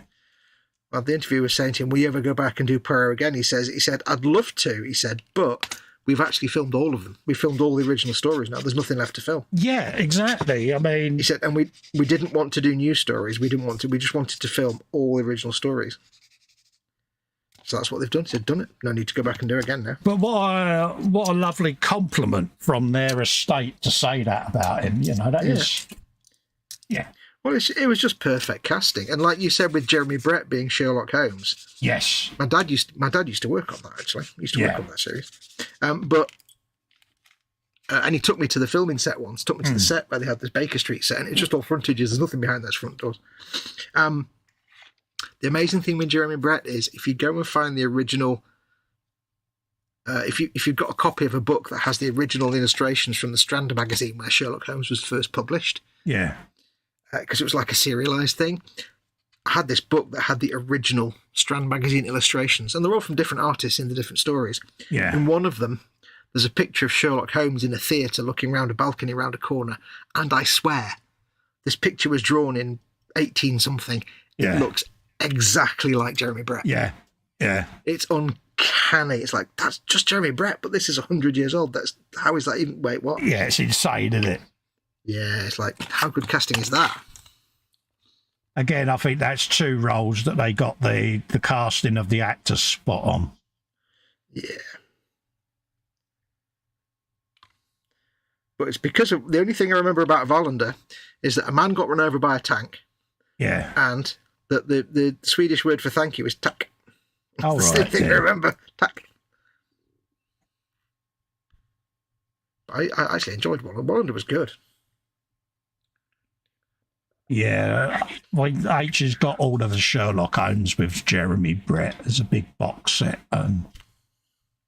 Yeah, it's when you sit and watch it and you're like, yeah, that was perfect. He was perfect for that role. Yeah, my dad worked on that.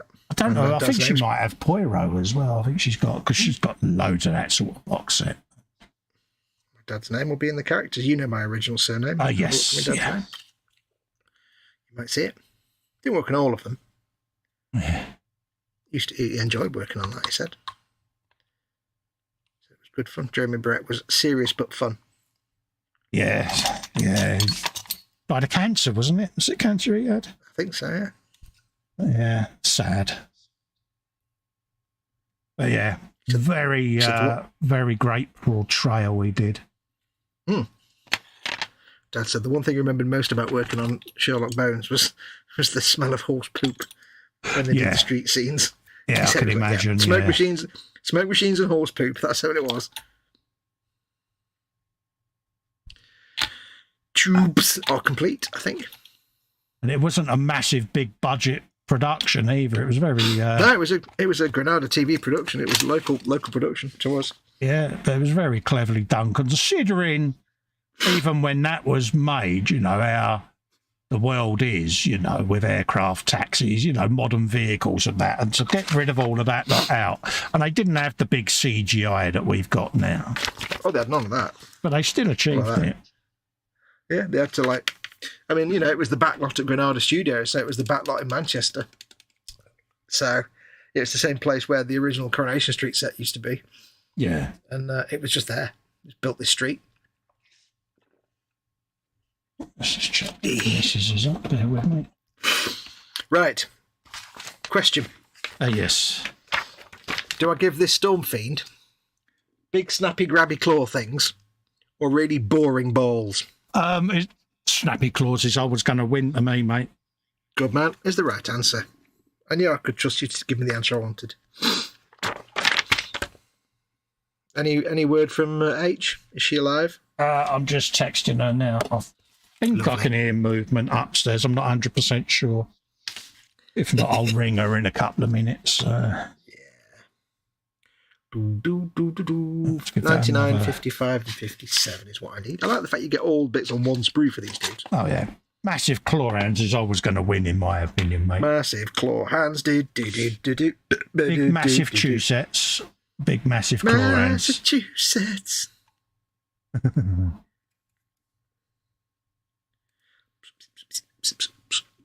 Build this right up because... Don't know if I'm going to enjoy painting the Storm Fiend, but I'm definitely going to enjoy painting the little tiny cheese boys. Because they're basically just in rags with spears and shields, and it's all just dirty, filthy. So... Dirty filthy shields. There you go. That's that one building 99 up. and 57. A little bit more across there.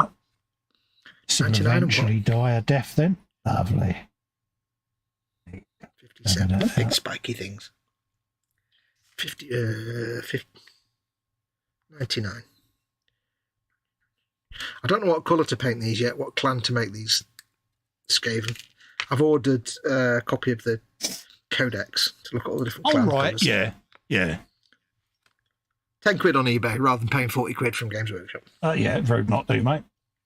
I pay full price when you can pay a lot less than full price. Evil Bay always comes in handy for something. Yeah. And I did find on Evil Bay, and you were there because you knew this, I did find 2 more of these. Original old style grip handles. You did? Yeah, I was mightily impressed. The one thing I can't find is any of the big ones, the XL size original ones, because I don't like the new ones. These ones are horrible to hold, and the big one doesn't grip. It's too loose. The bish. They really are So I've got bish. 2 more of these coming. I've got about 8 of these now. But you either get people selling them second hand, or you get like stores that sell them. Yeah. Either eBay or non-eBay. And you'll see like an online shop selling them, and it's got the box and everything, and you think, yeah, but what you're going to send me is the new one. You just haven't changed your artwork. Yeah, exactly. Yeah. I've fallen foul of that before. Oh, Never trust yes. Yeah. If you want the old ones, never trust an online shop that says that's got the picture of the old ones, because it won't be. It'll be the new ones. Yeah, it's always going to be the new ones. I was lucky because I had a couple of the new ones. And then Kev said, well, I've got an old one, or a pair of old ones. He said, swap me the old one for the new one. So that's what we did. We did a swap. So, he got to get the new one, and I got a ye old one. So, I think I ordered a load of the old ones and got some of the new ones. It was like, I can remember that happened, wouldn't it? Yeah. They do their job. They do their job, but I just don't like the big one trying to hold that war boss in Mega Armor. Yeah. Trying to drill a hole in the bottom of a Lehman Russ and put the new one in. You can't do that. Whereas with the old one, you can. Yeah, you can't. You can't take the top off the old one, the new one. Like, really, what kind of nonsense is this? Right, where's 99? 99.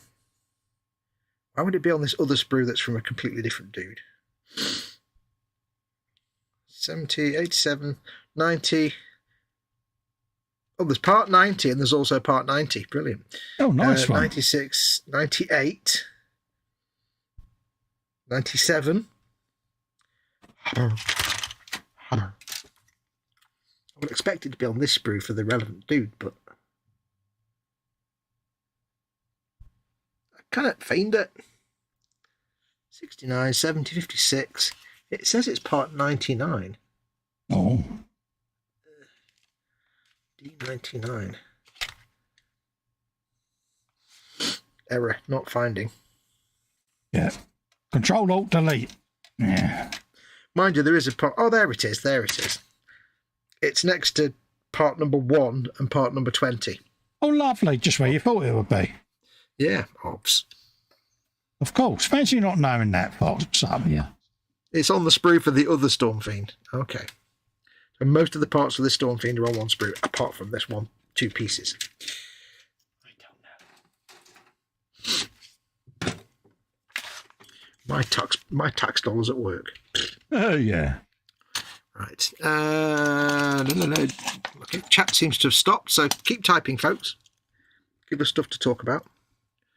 Otherwise, Festa will talk about football, and I'll talk about, I don't know, Stalker or something, so you don't want to go through that. I'm just going to mute and ring the Doris, because... Yes. No problem. Right, mate. So, yeah, so I've ordered a codex for these guys, so I'll know what colour to paint. I don't know what clan, because I'll be selling this anyway. It'll go on eBay, so...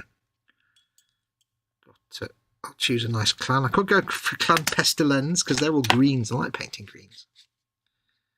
They're all like... But then there's also clan... something. Clan... the one that begins with V, that's all red and tan colours. They're quite nice. The ones you get on the box art. So I've got that coming. And I've got the new Solar Auxilia box set coming to paint up and do as well. But there's no codex for that yet, so I don't know what colour to paint them. Yeah, that movement was Lex. Yeah. I've rung it. It was like... Oh, wait, yes, that's not you in the bathroom then. Oh, no. Okay, look. Is it that time already? No, I thought I'd ring you for the fun of it. Yeah, I thought I'd ring you because I don't value my own life at all. Yeah. Like, yeah. Do I look that stupid? Yeah. All right. We'll be down in a bit. Bless her. Bless her. Oh, I like AJ. Bless her. She's a good girl. Oops. Oh, they broke the mould when they made her, mate. Telling you. Yeah, she's a keeper, that one. Yeah. 35th wedding anniversary this year, mate. Dear Lord. And I've been together 40 years, mate. What do you get for 35 years? Apart from, a reprieve maybe, but... Parole? Parole. I never said that. Counselling. Yeah. What is it? I don't. Somebody look up for us while we're doing the streaming nonsense. Some look up what the 35th wedding anniversary. I bet it's something really rubbish like paper or something, or twigs. No, paper's the first anniversary, isn't it? Yeah. You're like, why have you got me a box full of twigs? Well, apparently it's the twigs is the 35th anniversary, love. Yeah. Is it do you want the slap now or later? Because platinum's after golden, isn't it? Yeah. We've had our silver wedding anniversary. 50 years is golden. So yeah.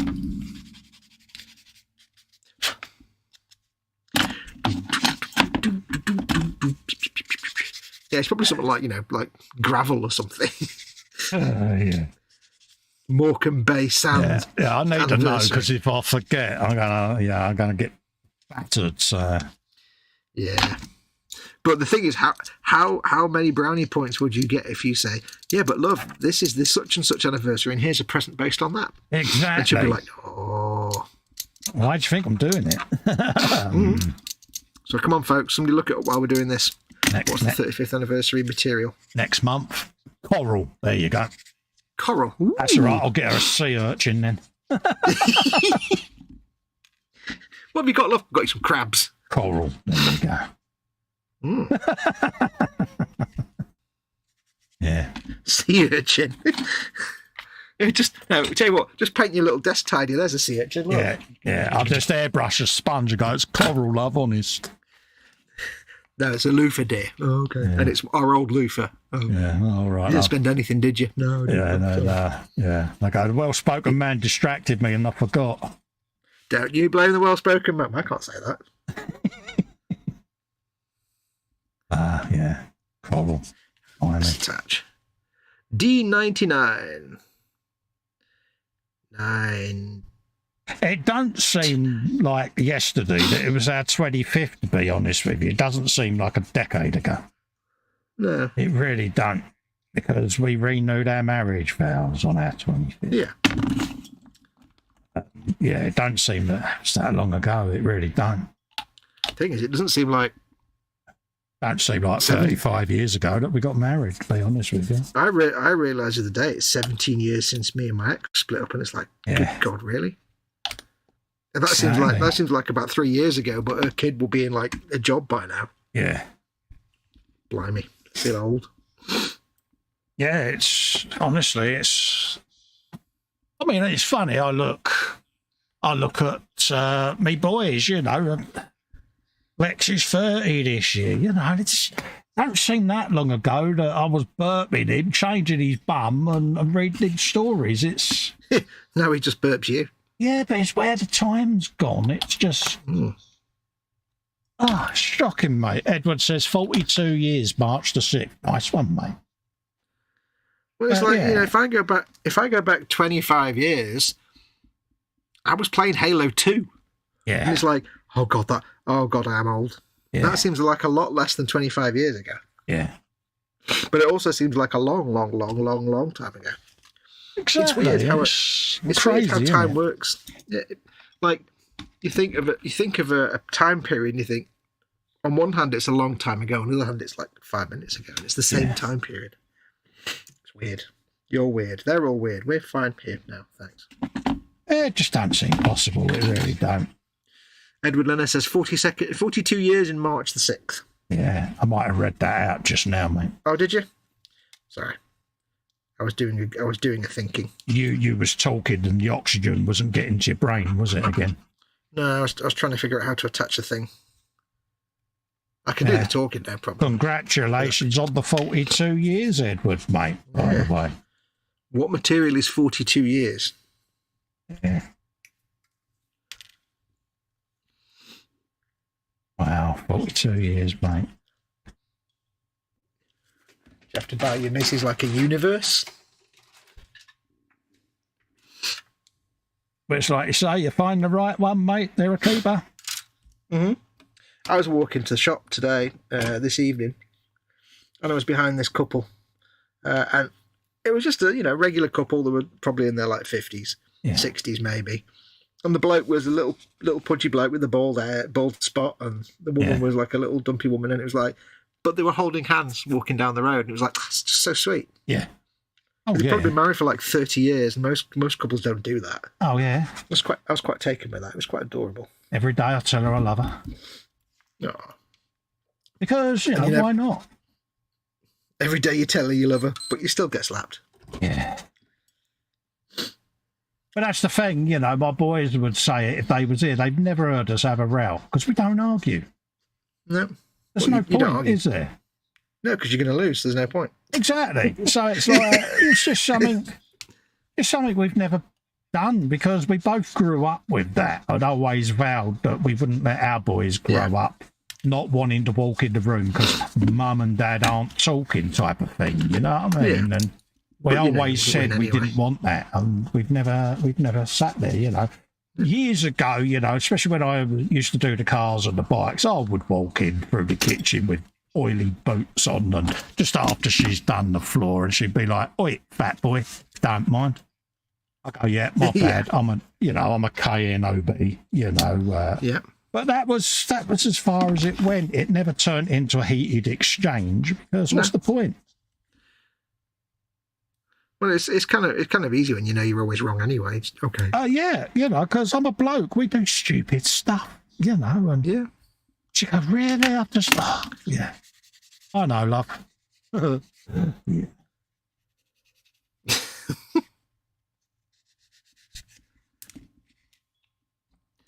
Spoon gonna spoon. Well, the thing is, like you say, I don't see the point, because I wouldn't want to say anything that's going to upset her, because I think the world of her. Yeah, I mean, you probably do things that are upset her, but it's not deliberate. Oh, yeah, I do things that drive her nuts all the time. Yeah. And I know that.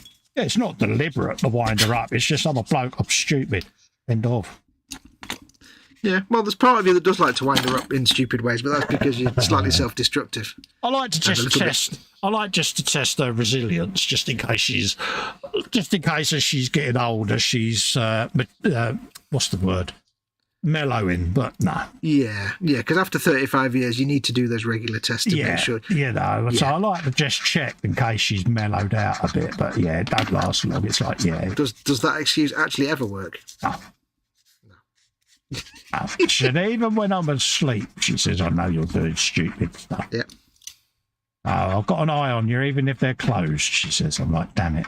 You can see through her eyelids. That's proper. You have to remember that her living with you is like Clouseau living with Cato. Yeah. She just does. She's constantly on edge. You're not far wrong, actually, mate. Yeah. But it's funny, she giggles, and she said it actually keeps her going. You know, she said it's every day is a challenge, she said, but it keeps me on my toes. It's like, yeah, so I've got uses, love. Now, hang on a minute. Did she say every day it's a challenge or every day you're a challenge? Yeah, there might have been the words "you're" in there, but I chose to ignore them and omit them from the conversation. Yeah, we all know you well enough that you're not going to get away with that. Yeah. Yeah, she once said, I wouldn't have you any other way. And then she turned around and said, perhaps sensible would be fun. Just for one day. I went, yeah. It's like mildly responsible. And she just looked at me and she just went, it's never going to happen, is it, love? I went, nah. I said, because you'd be bored. She said, but at least I'd be able to leave the house and not worry for once. Yeah. And that's where you say, yeah, but once we get that gaming table in there. Yeah. It'll be fine. Never have to worry about me again. Oh, she's away for 4 days soon. Oh, dear God. You're on your own for 4... Ow, I just stabbed myself with me. I haven't reminded her yet because I don't want to get that list of things I can't do. Don't mean to say that she isn't on the ball and has already compiled it, but... Yeah, she's not going to forget. Yeah. I like your optimism there. It's quaint. Yeah. Here's me saying 4 days on my own, but don't forget, Cal is within supervisory distance.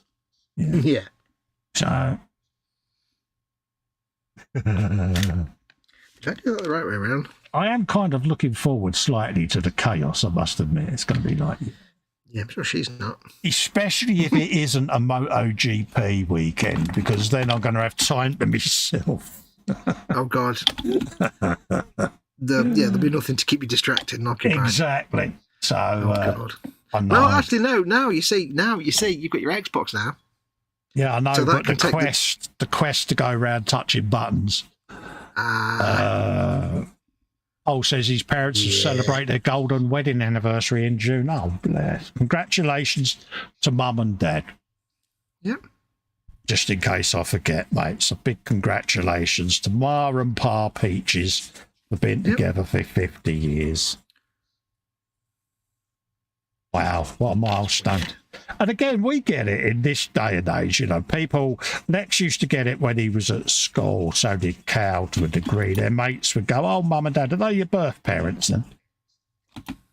Of course, my boys would go, what do you think they are then?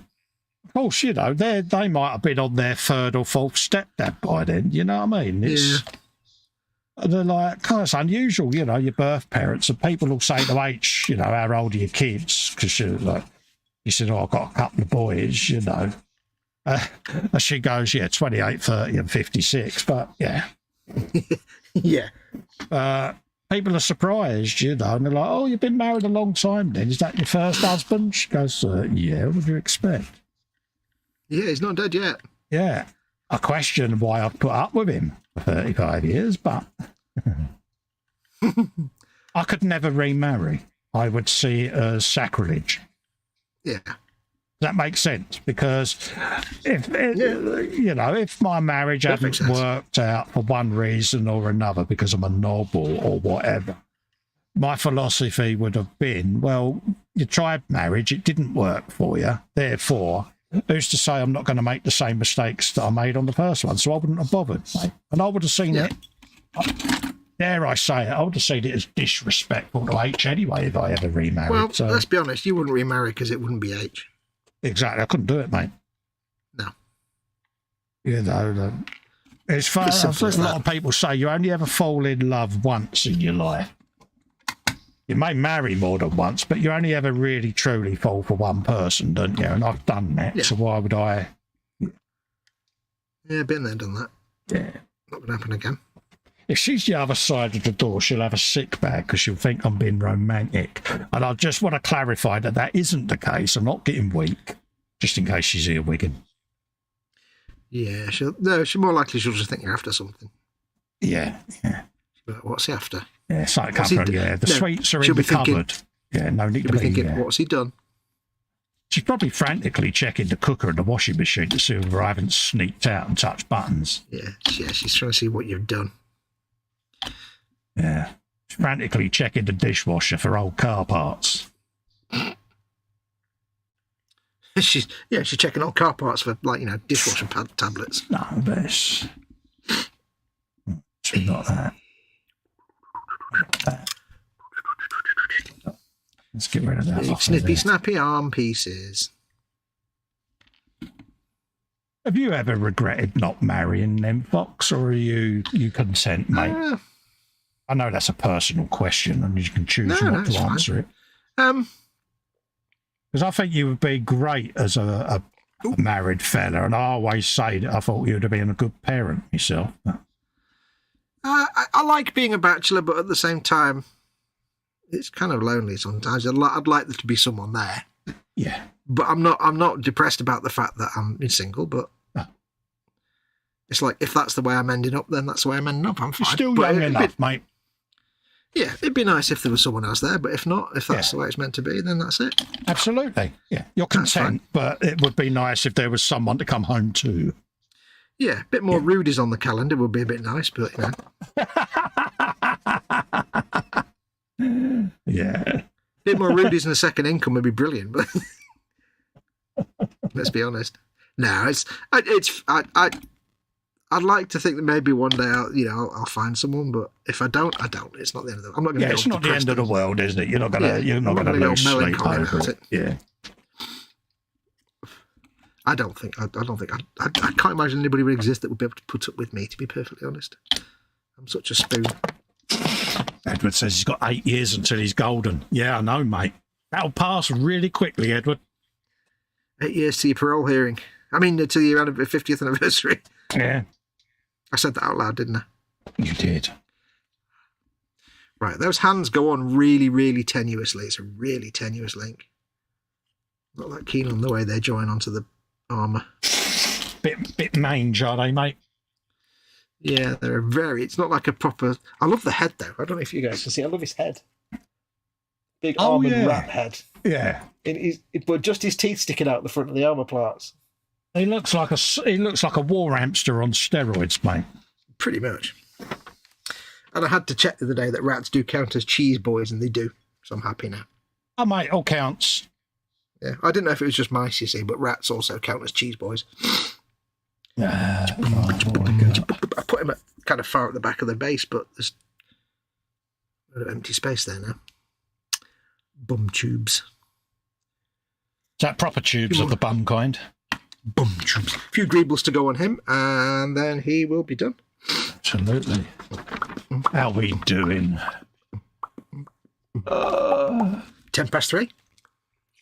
3:30 at the latest, then, mate. Yeah. Yeah, go for it. I'm actually surprised. I thought it was about 2:00. To be honest, I'm quite surprised. No. I can do 3:30, mate, if that's all right. Yeah.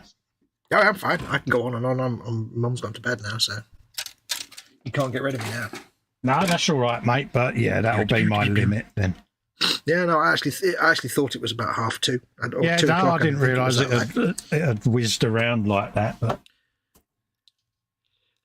whizzing around. D60. I just did Kylie in there. Oh dear, that's the X. That's the influence of the X. Got the Foxx. Do. So if I got.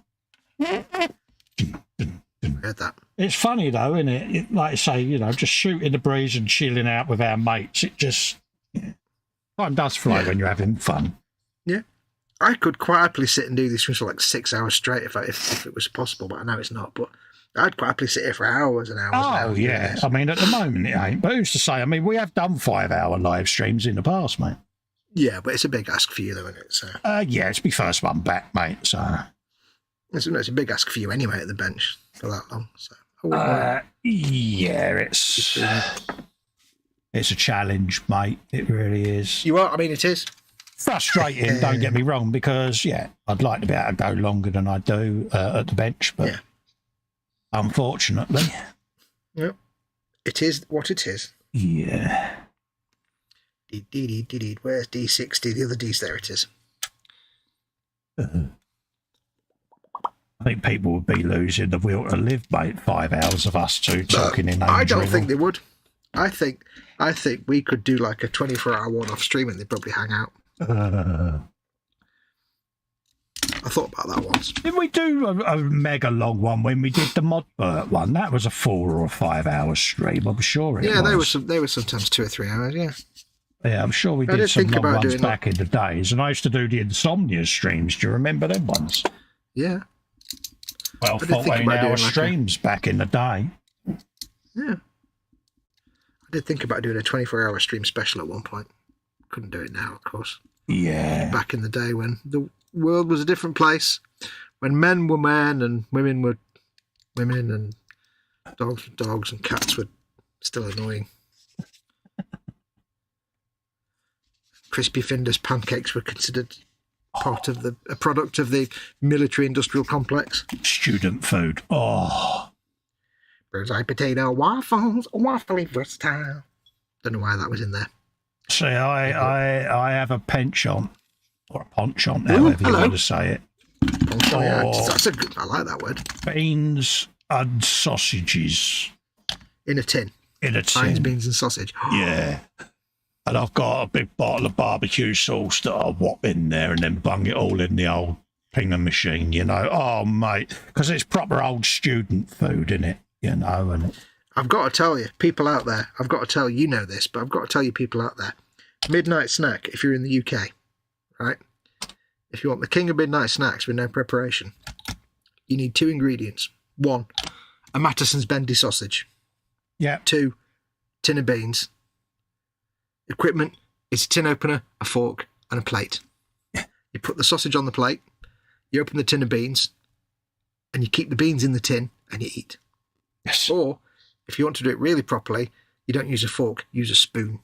Oh, yeah, because that's what I use with my beans and sausages, a spoon. Yeah, spoon, yep. And you don't heat anything up, it's all raw. It's all straight from the fridge and straight from the tin. Oh, yeah. It's a great little midnight snack. Oh, yeah, fridge raid, student food, isn't it? It's like, oh, yeah. Because the bendy sausages taste fantastic with beans. Cold beans from a tin. There's something about cold beans from a tin. It's when you pop the tin open and you think, do you know something? I ain't going to bother with the microwave. Yeah, I'm just going to go straight I'm just going to go raw and I'm going to have these bad boys stone cold with me belly hanging out the bottom of me T-shirt. Yeah. Yeah. It's like, you can do it with spaghetti, but it's not quite the same. Like Heinz tins of spaghetti. Yeah. Bolognese. You can do it with tins of ravioli. It's kind of a different experience with ravioli, though. Tin ravioli. Yeah. It's not quite the same. And you only get like 6 raviolis. It's not that impressive. It doesn't feel the same, does it, when you're doing it with ravioli? Yeah. But with no, because you get like you have like 3 of them and you're done. You're like, was that it? Yeah. But with the beans, it does seem right. It's like, yeah, this is proper blokey grub, mate. Yep, and I have to say, my investigations have worked out that the half-sized tin of Heinz beans, you know, the little mini tin, is just about enough for an entire Mattison's bendy sausage. Oh, right, yeah. So you can have a full tin if you want, but you can get away with just half a tin. Yeah. You know, the small tins, because it's just enough to... Because if you have like... Go on. And so you have to chop a piece of sausage off and then mix it with some beans, and that's how you do it. See, another way of really pigging out on the beans and the sausages, to have a couple of pita breads and just pop one open and drop a couple of the bangers and some beans in it, mate. Oh, mate.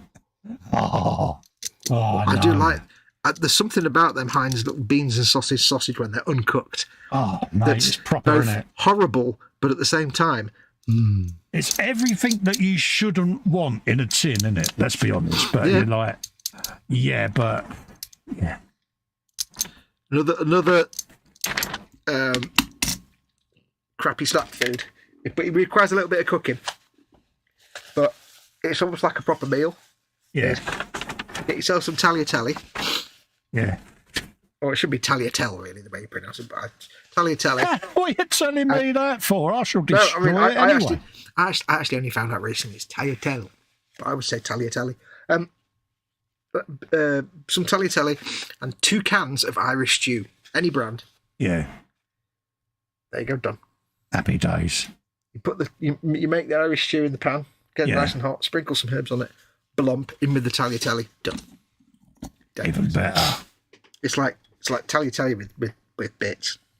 You can add other stuff if you want to chunk it up a little bit and make it more stodgy, but it's better than eating just unflavoured pasta. Irish stew's nice. Oh, yeah, but, yeah. I'm anyone's for a tin of beans and tomatoes, mate. Beans and sausages, even beans and tomatoes, what I'm on about. Mm-hmm.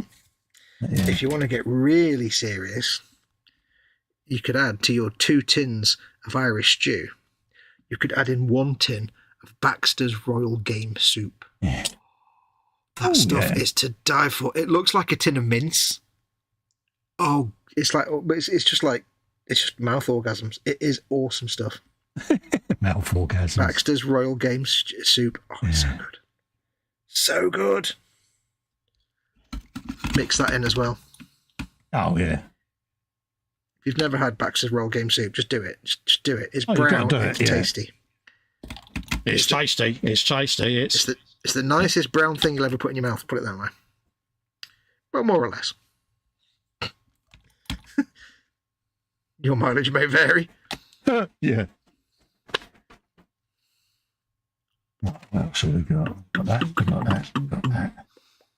Yeah, they're done. They're done. I'm done. I'm doing all this off camera, aren't I? I'm so rubbish. Yeah, that's some carburetor stuff. Oh, just a quick stick it in the dishwasher. Let's see. That's rear brake. Let's put the rear brake on. You're a rear brake. Hey, what? You're made of rear brakes. All your rear brakes belong to us.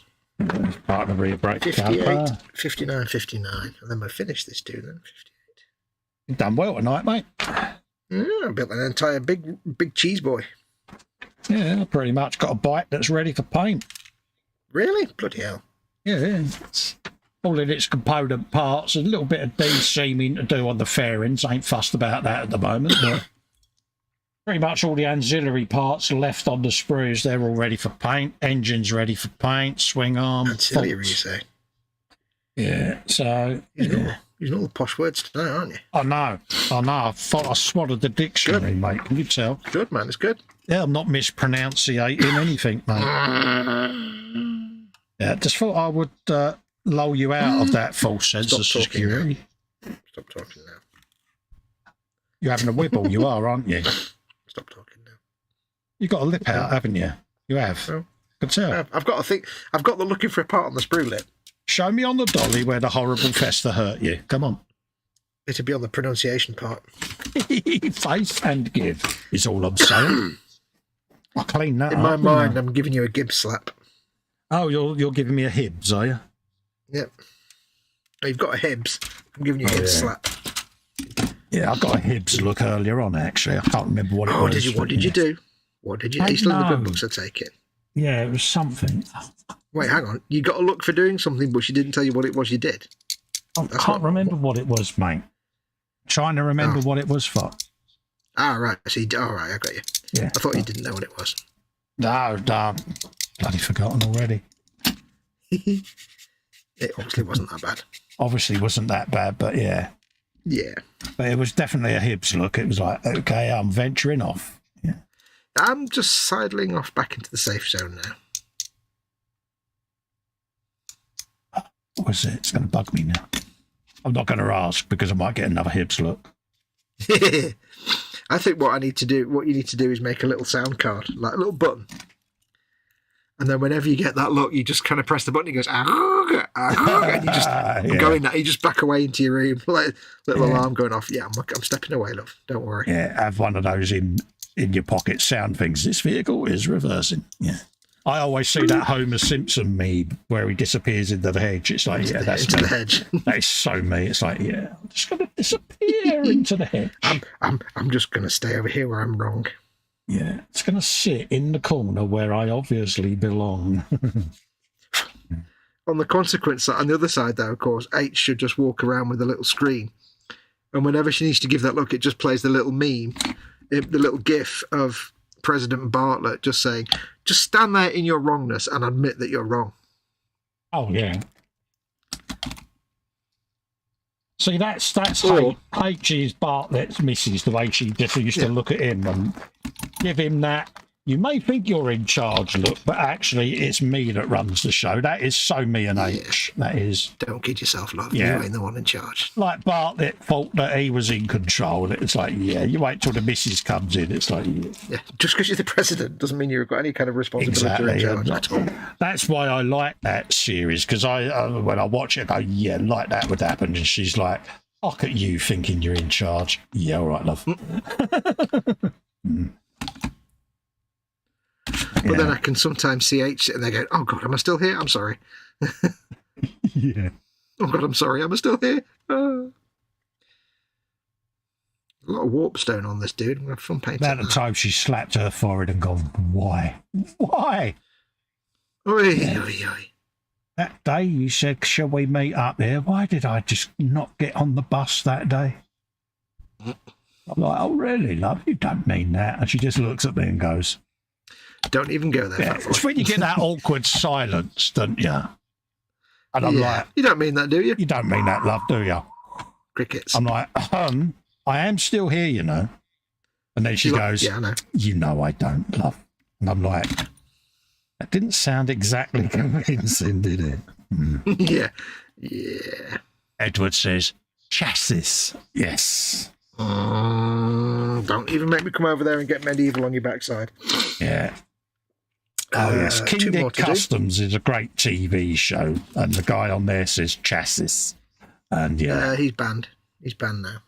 Oh, mate. He's allowed to get away with it because they have to be the best car builders there are. So He's also American. It's when non-Americans say chassis. You haven't seen that show. Go and watch it. You won't be disappointed. See, I can sort of forgive an American for saying chassis, but a Brit to say chassis, no. No. You get a Gibb slap for that. Yeah. You get a Gibb Chassis. slap for that. Nothing And wrong you with a know who nice I'm talking chassis. You know who I'm talking about. Oh, yeah. I know who you're talking about, definitely. Yeah. Beep, beep, beep, beep. Oh, we're so going to hell, dear. I'll tell you what, you know, like the gas man cometh about 2 weeks ago, Yeah. and he fixed the boiler. Yeah. He's kind of done the most awesome but yet at the same time annoying thing, Right. because he's fixed the boiler in a way that before, you know, like your boiler every now and then it just kind of ticks over and does a bit of a pump just to get the temperature going Yeah. a bit. Yeah. Well, when it was knackered, it used to go and the fan Yeah. would kick in, you'd hear it.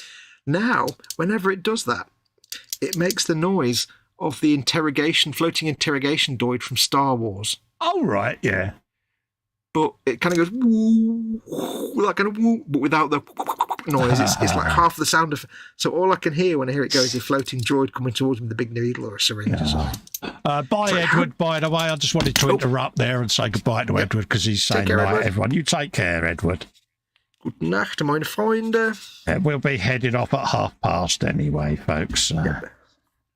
We'll put you out of your misery for the night. Ooh, and I've just about finished him then. Woo. Yeah. These go, where do these go? These are nipple crystals. He also Cool. says thanks for the stream. Thanks for coming in, Edward. Always Yep. nice to see you in, mate. And Thank you for coming in and not pooping on the carpet again, as always. yeah, it's nice to Always catch up nice. with you, mate.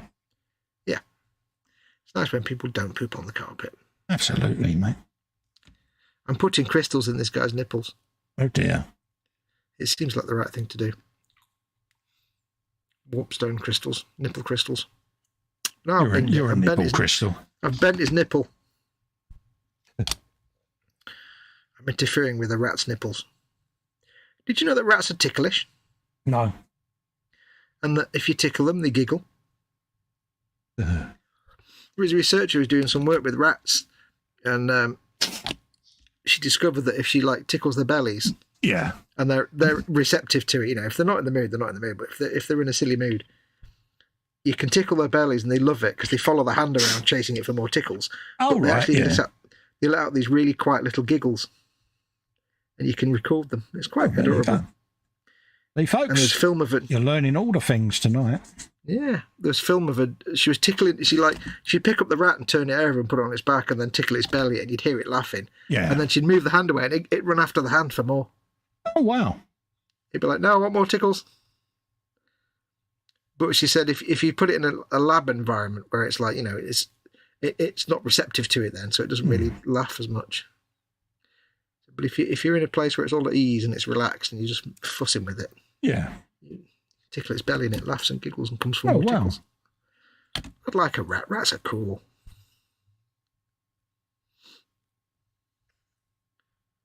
God, there's a thing on my, what was that? When a crane fly, was it? No, some sort of little creature landed on my bench and fluttered around and flew off again. So if it had been a crane fly, mate, you'd have been dancing down the staircase, mate. You don't like them, do you? I would have been in Bolton by now, burning down the local town hall or something, or I don't know, Bury or somewhere, anywhere, hundreds of miles from here. You'd have been gone, mate.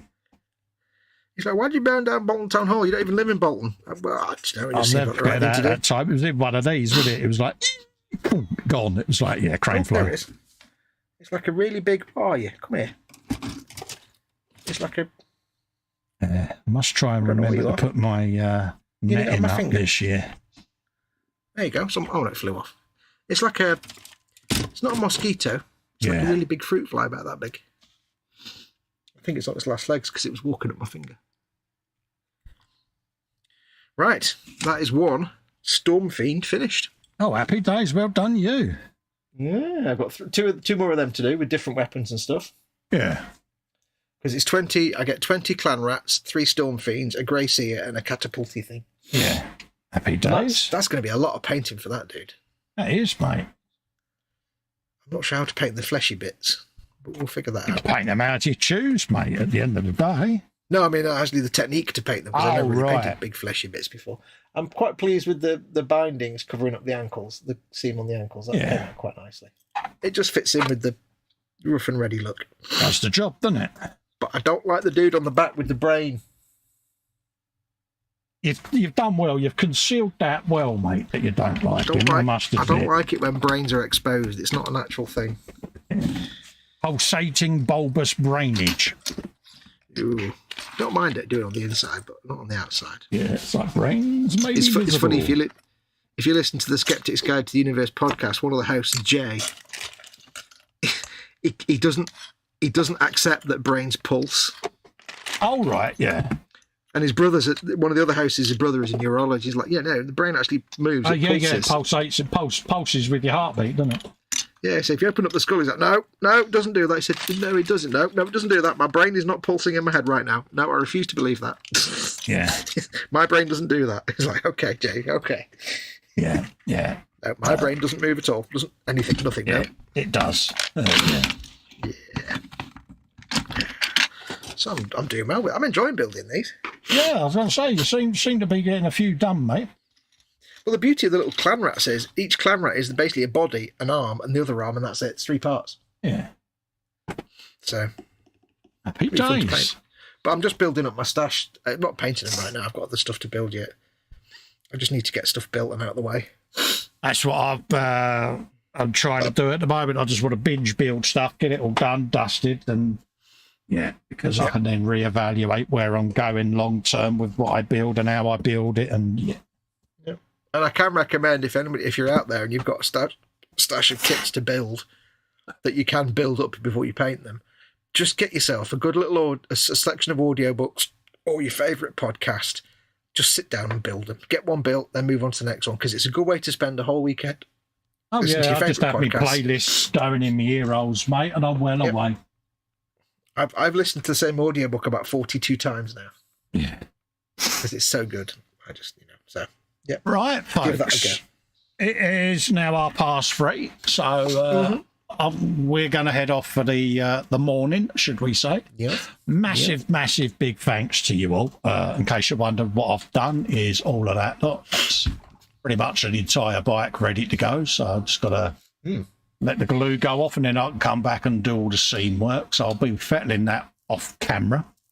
But in the meantime, massive thanks for all of you coming out and spending your evening with me and Fox.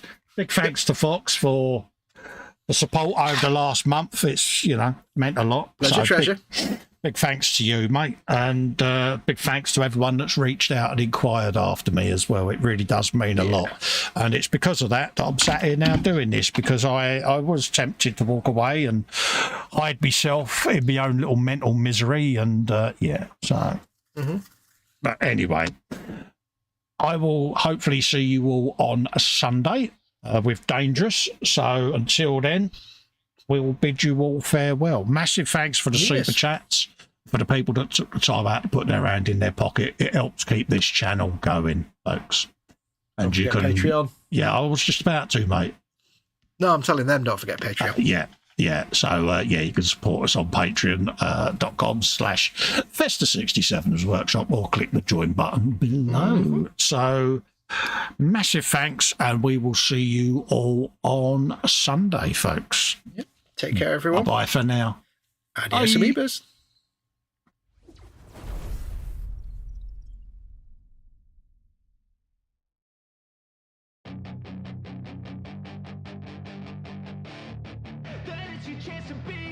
Hey kid, don't ever let them get inside your head. They'll tell you what to do in life instead of everything you know that you could get. Don't let them guide your life towards regret. I'll fight for what I love with every breath. My past is filled with things I won't forget. I use them all to push me to my best. So treat the worst of times just like a test. If only I could go back in time, I'd tell myself that everything will end up alright. Just push yourself, test yourself, figure out what you like, and find your limits, don't be rigid, always work towards a prime. Surround yourself with open minds, people can change your life. A few friends with intent can help you feel alive. Find a passion, take some action, and with a little time, just be patient, make a statement, try to enjoy your life. They'll try to kick you while you're down.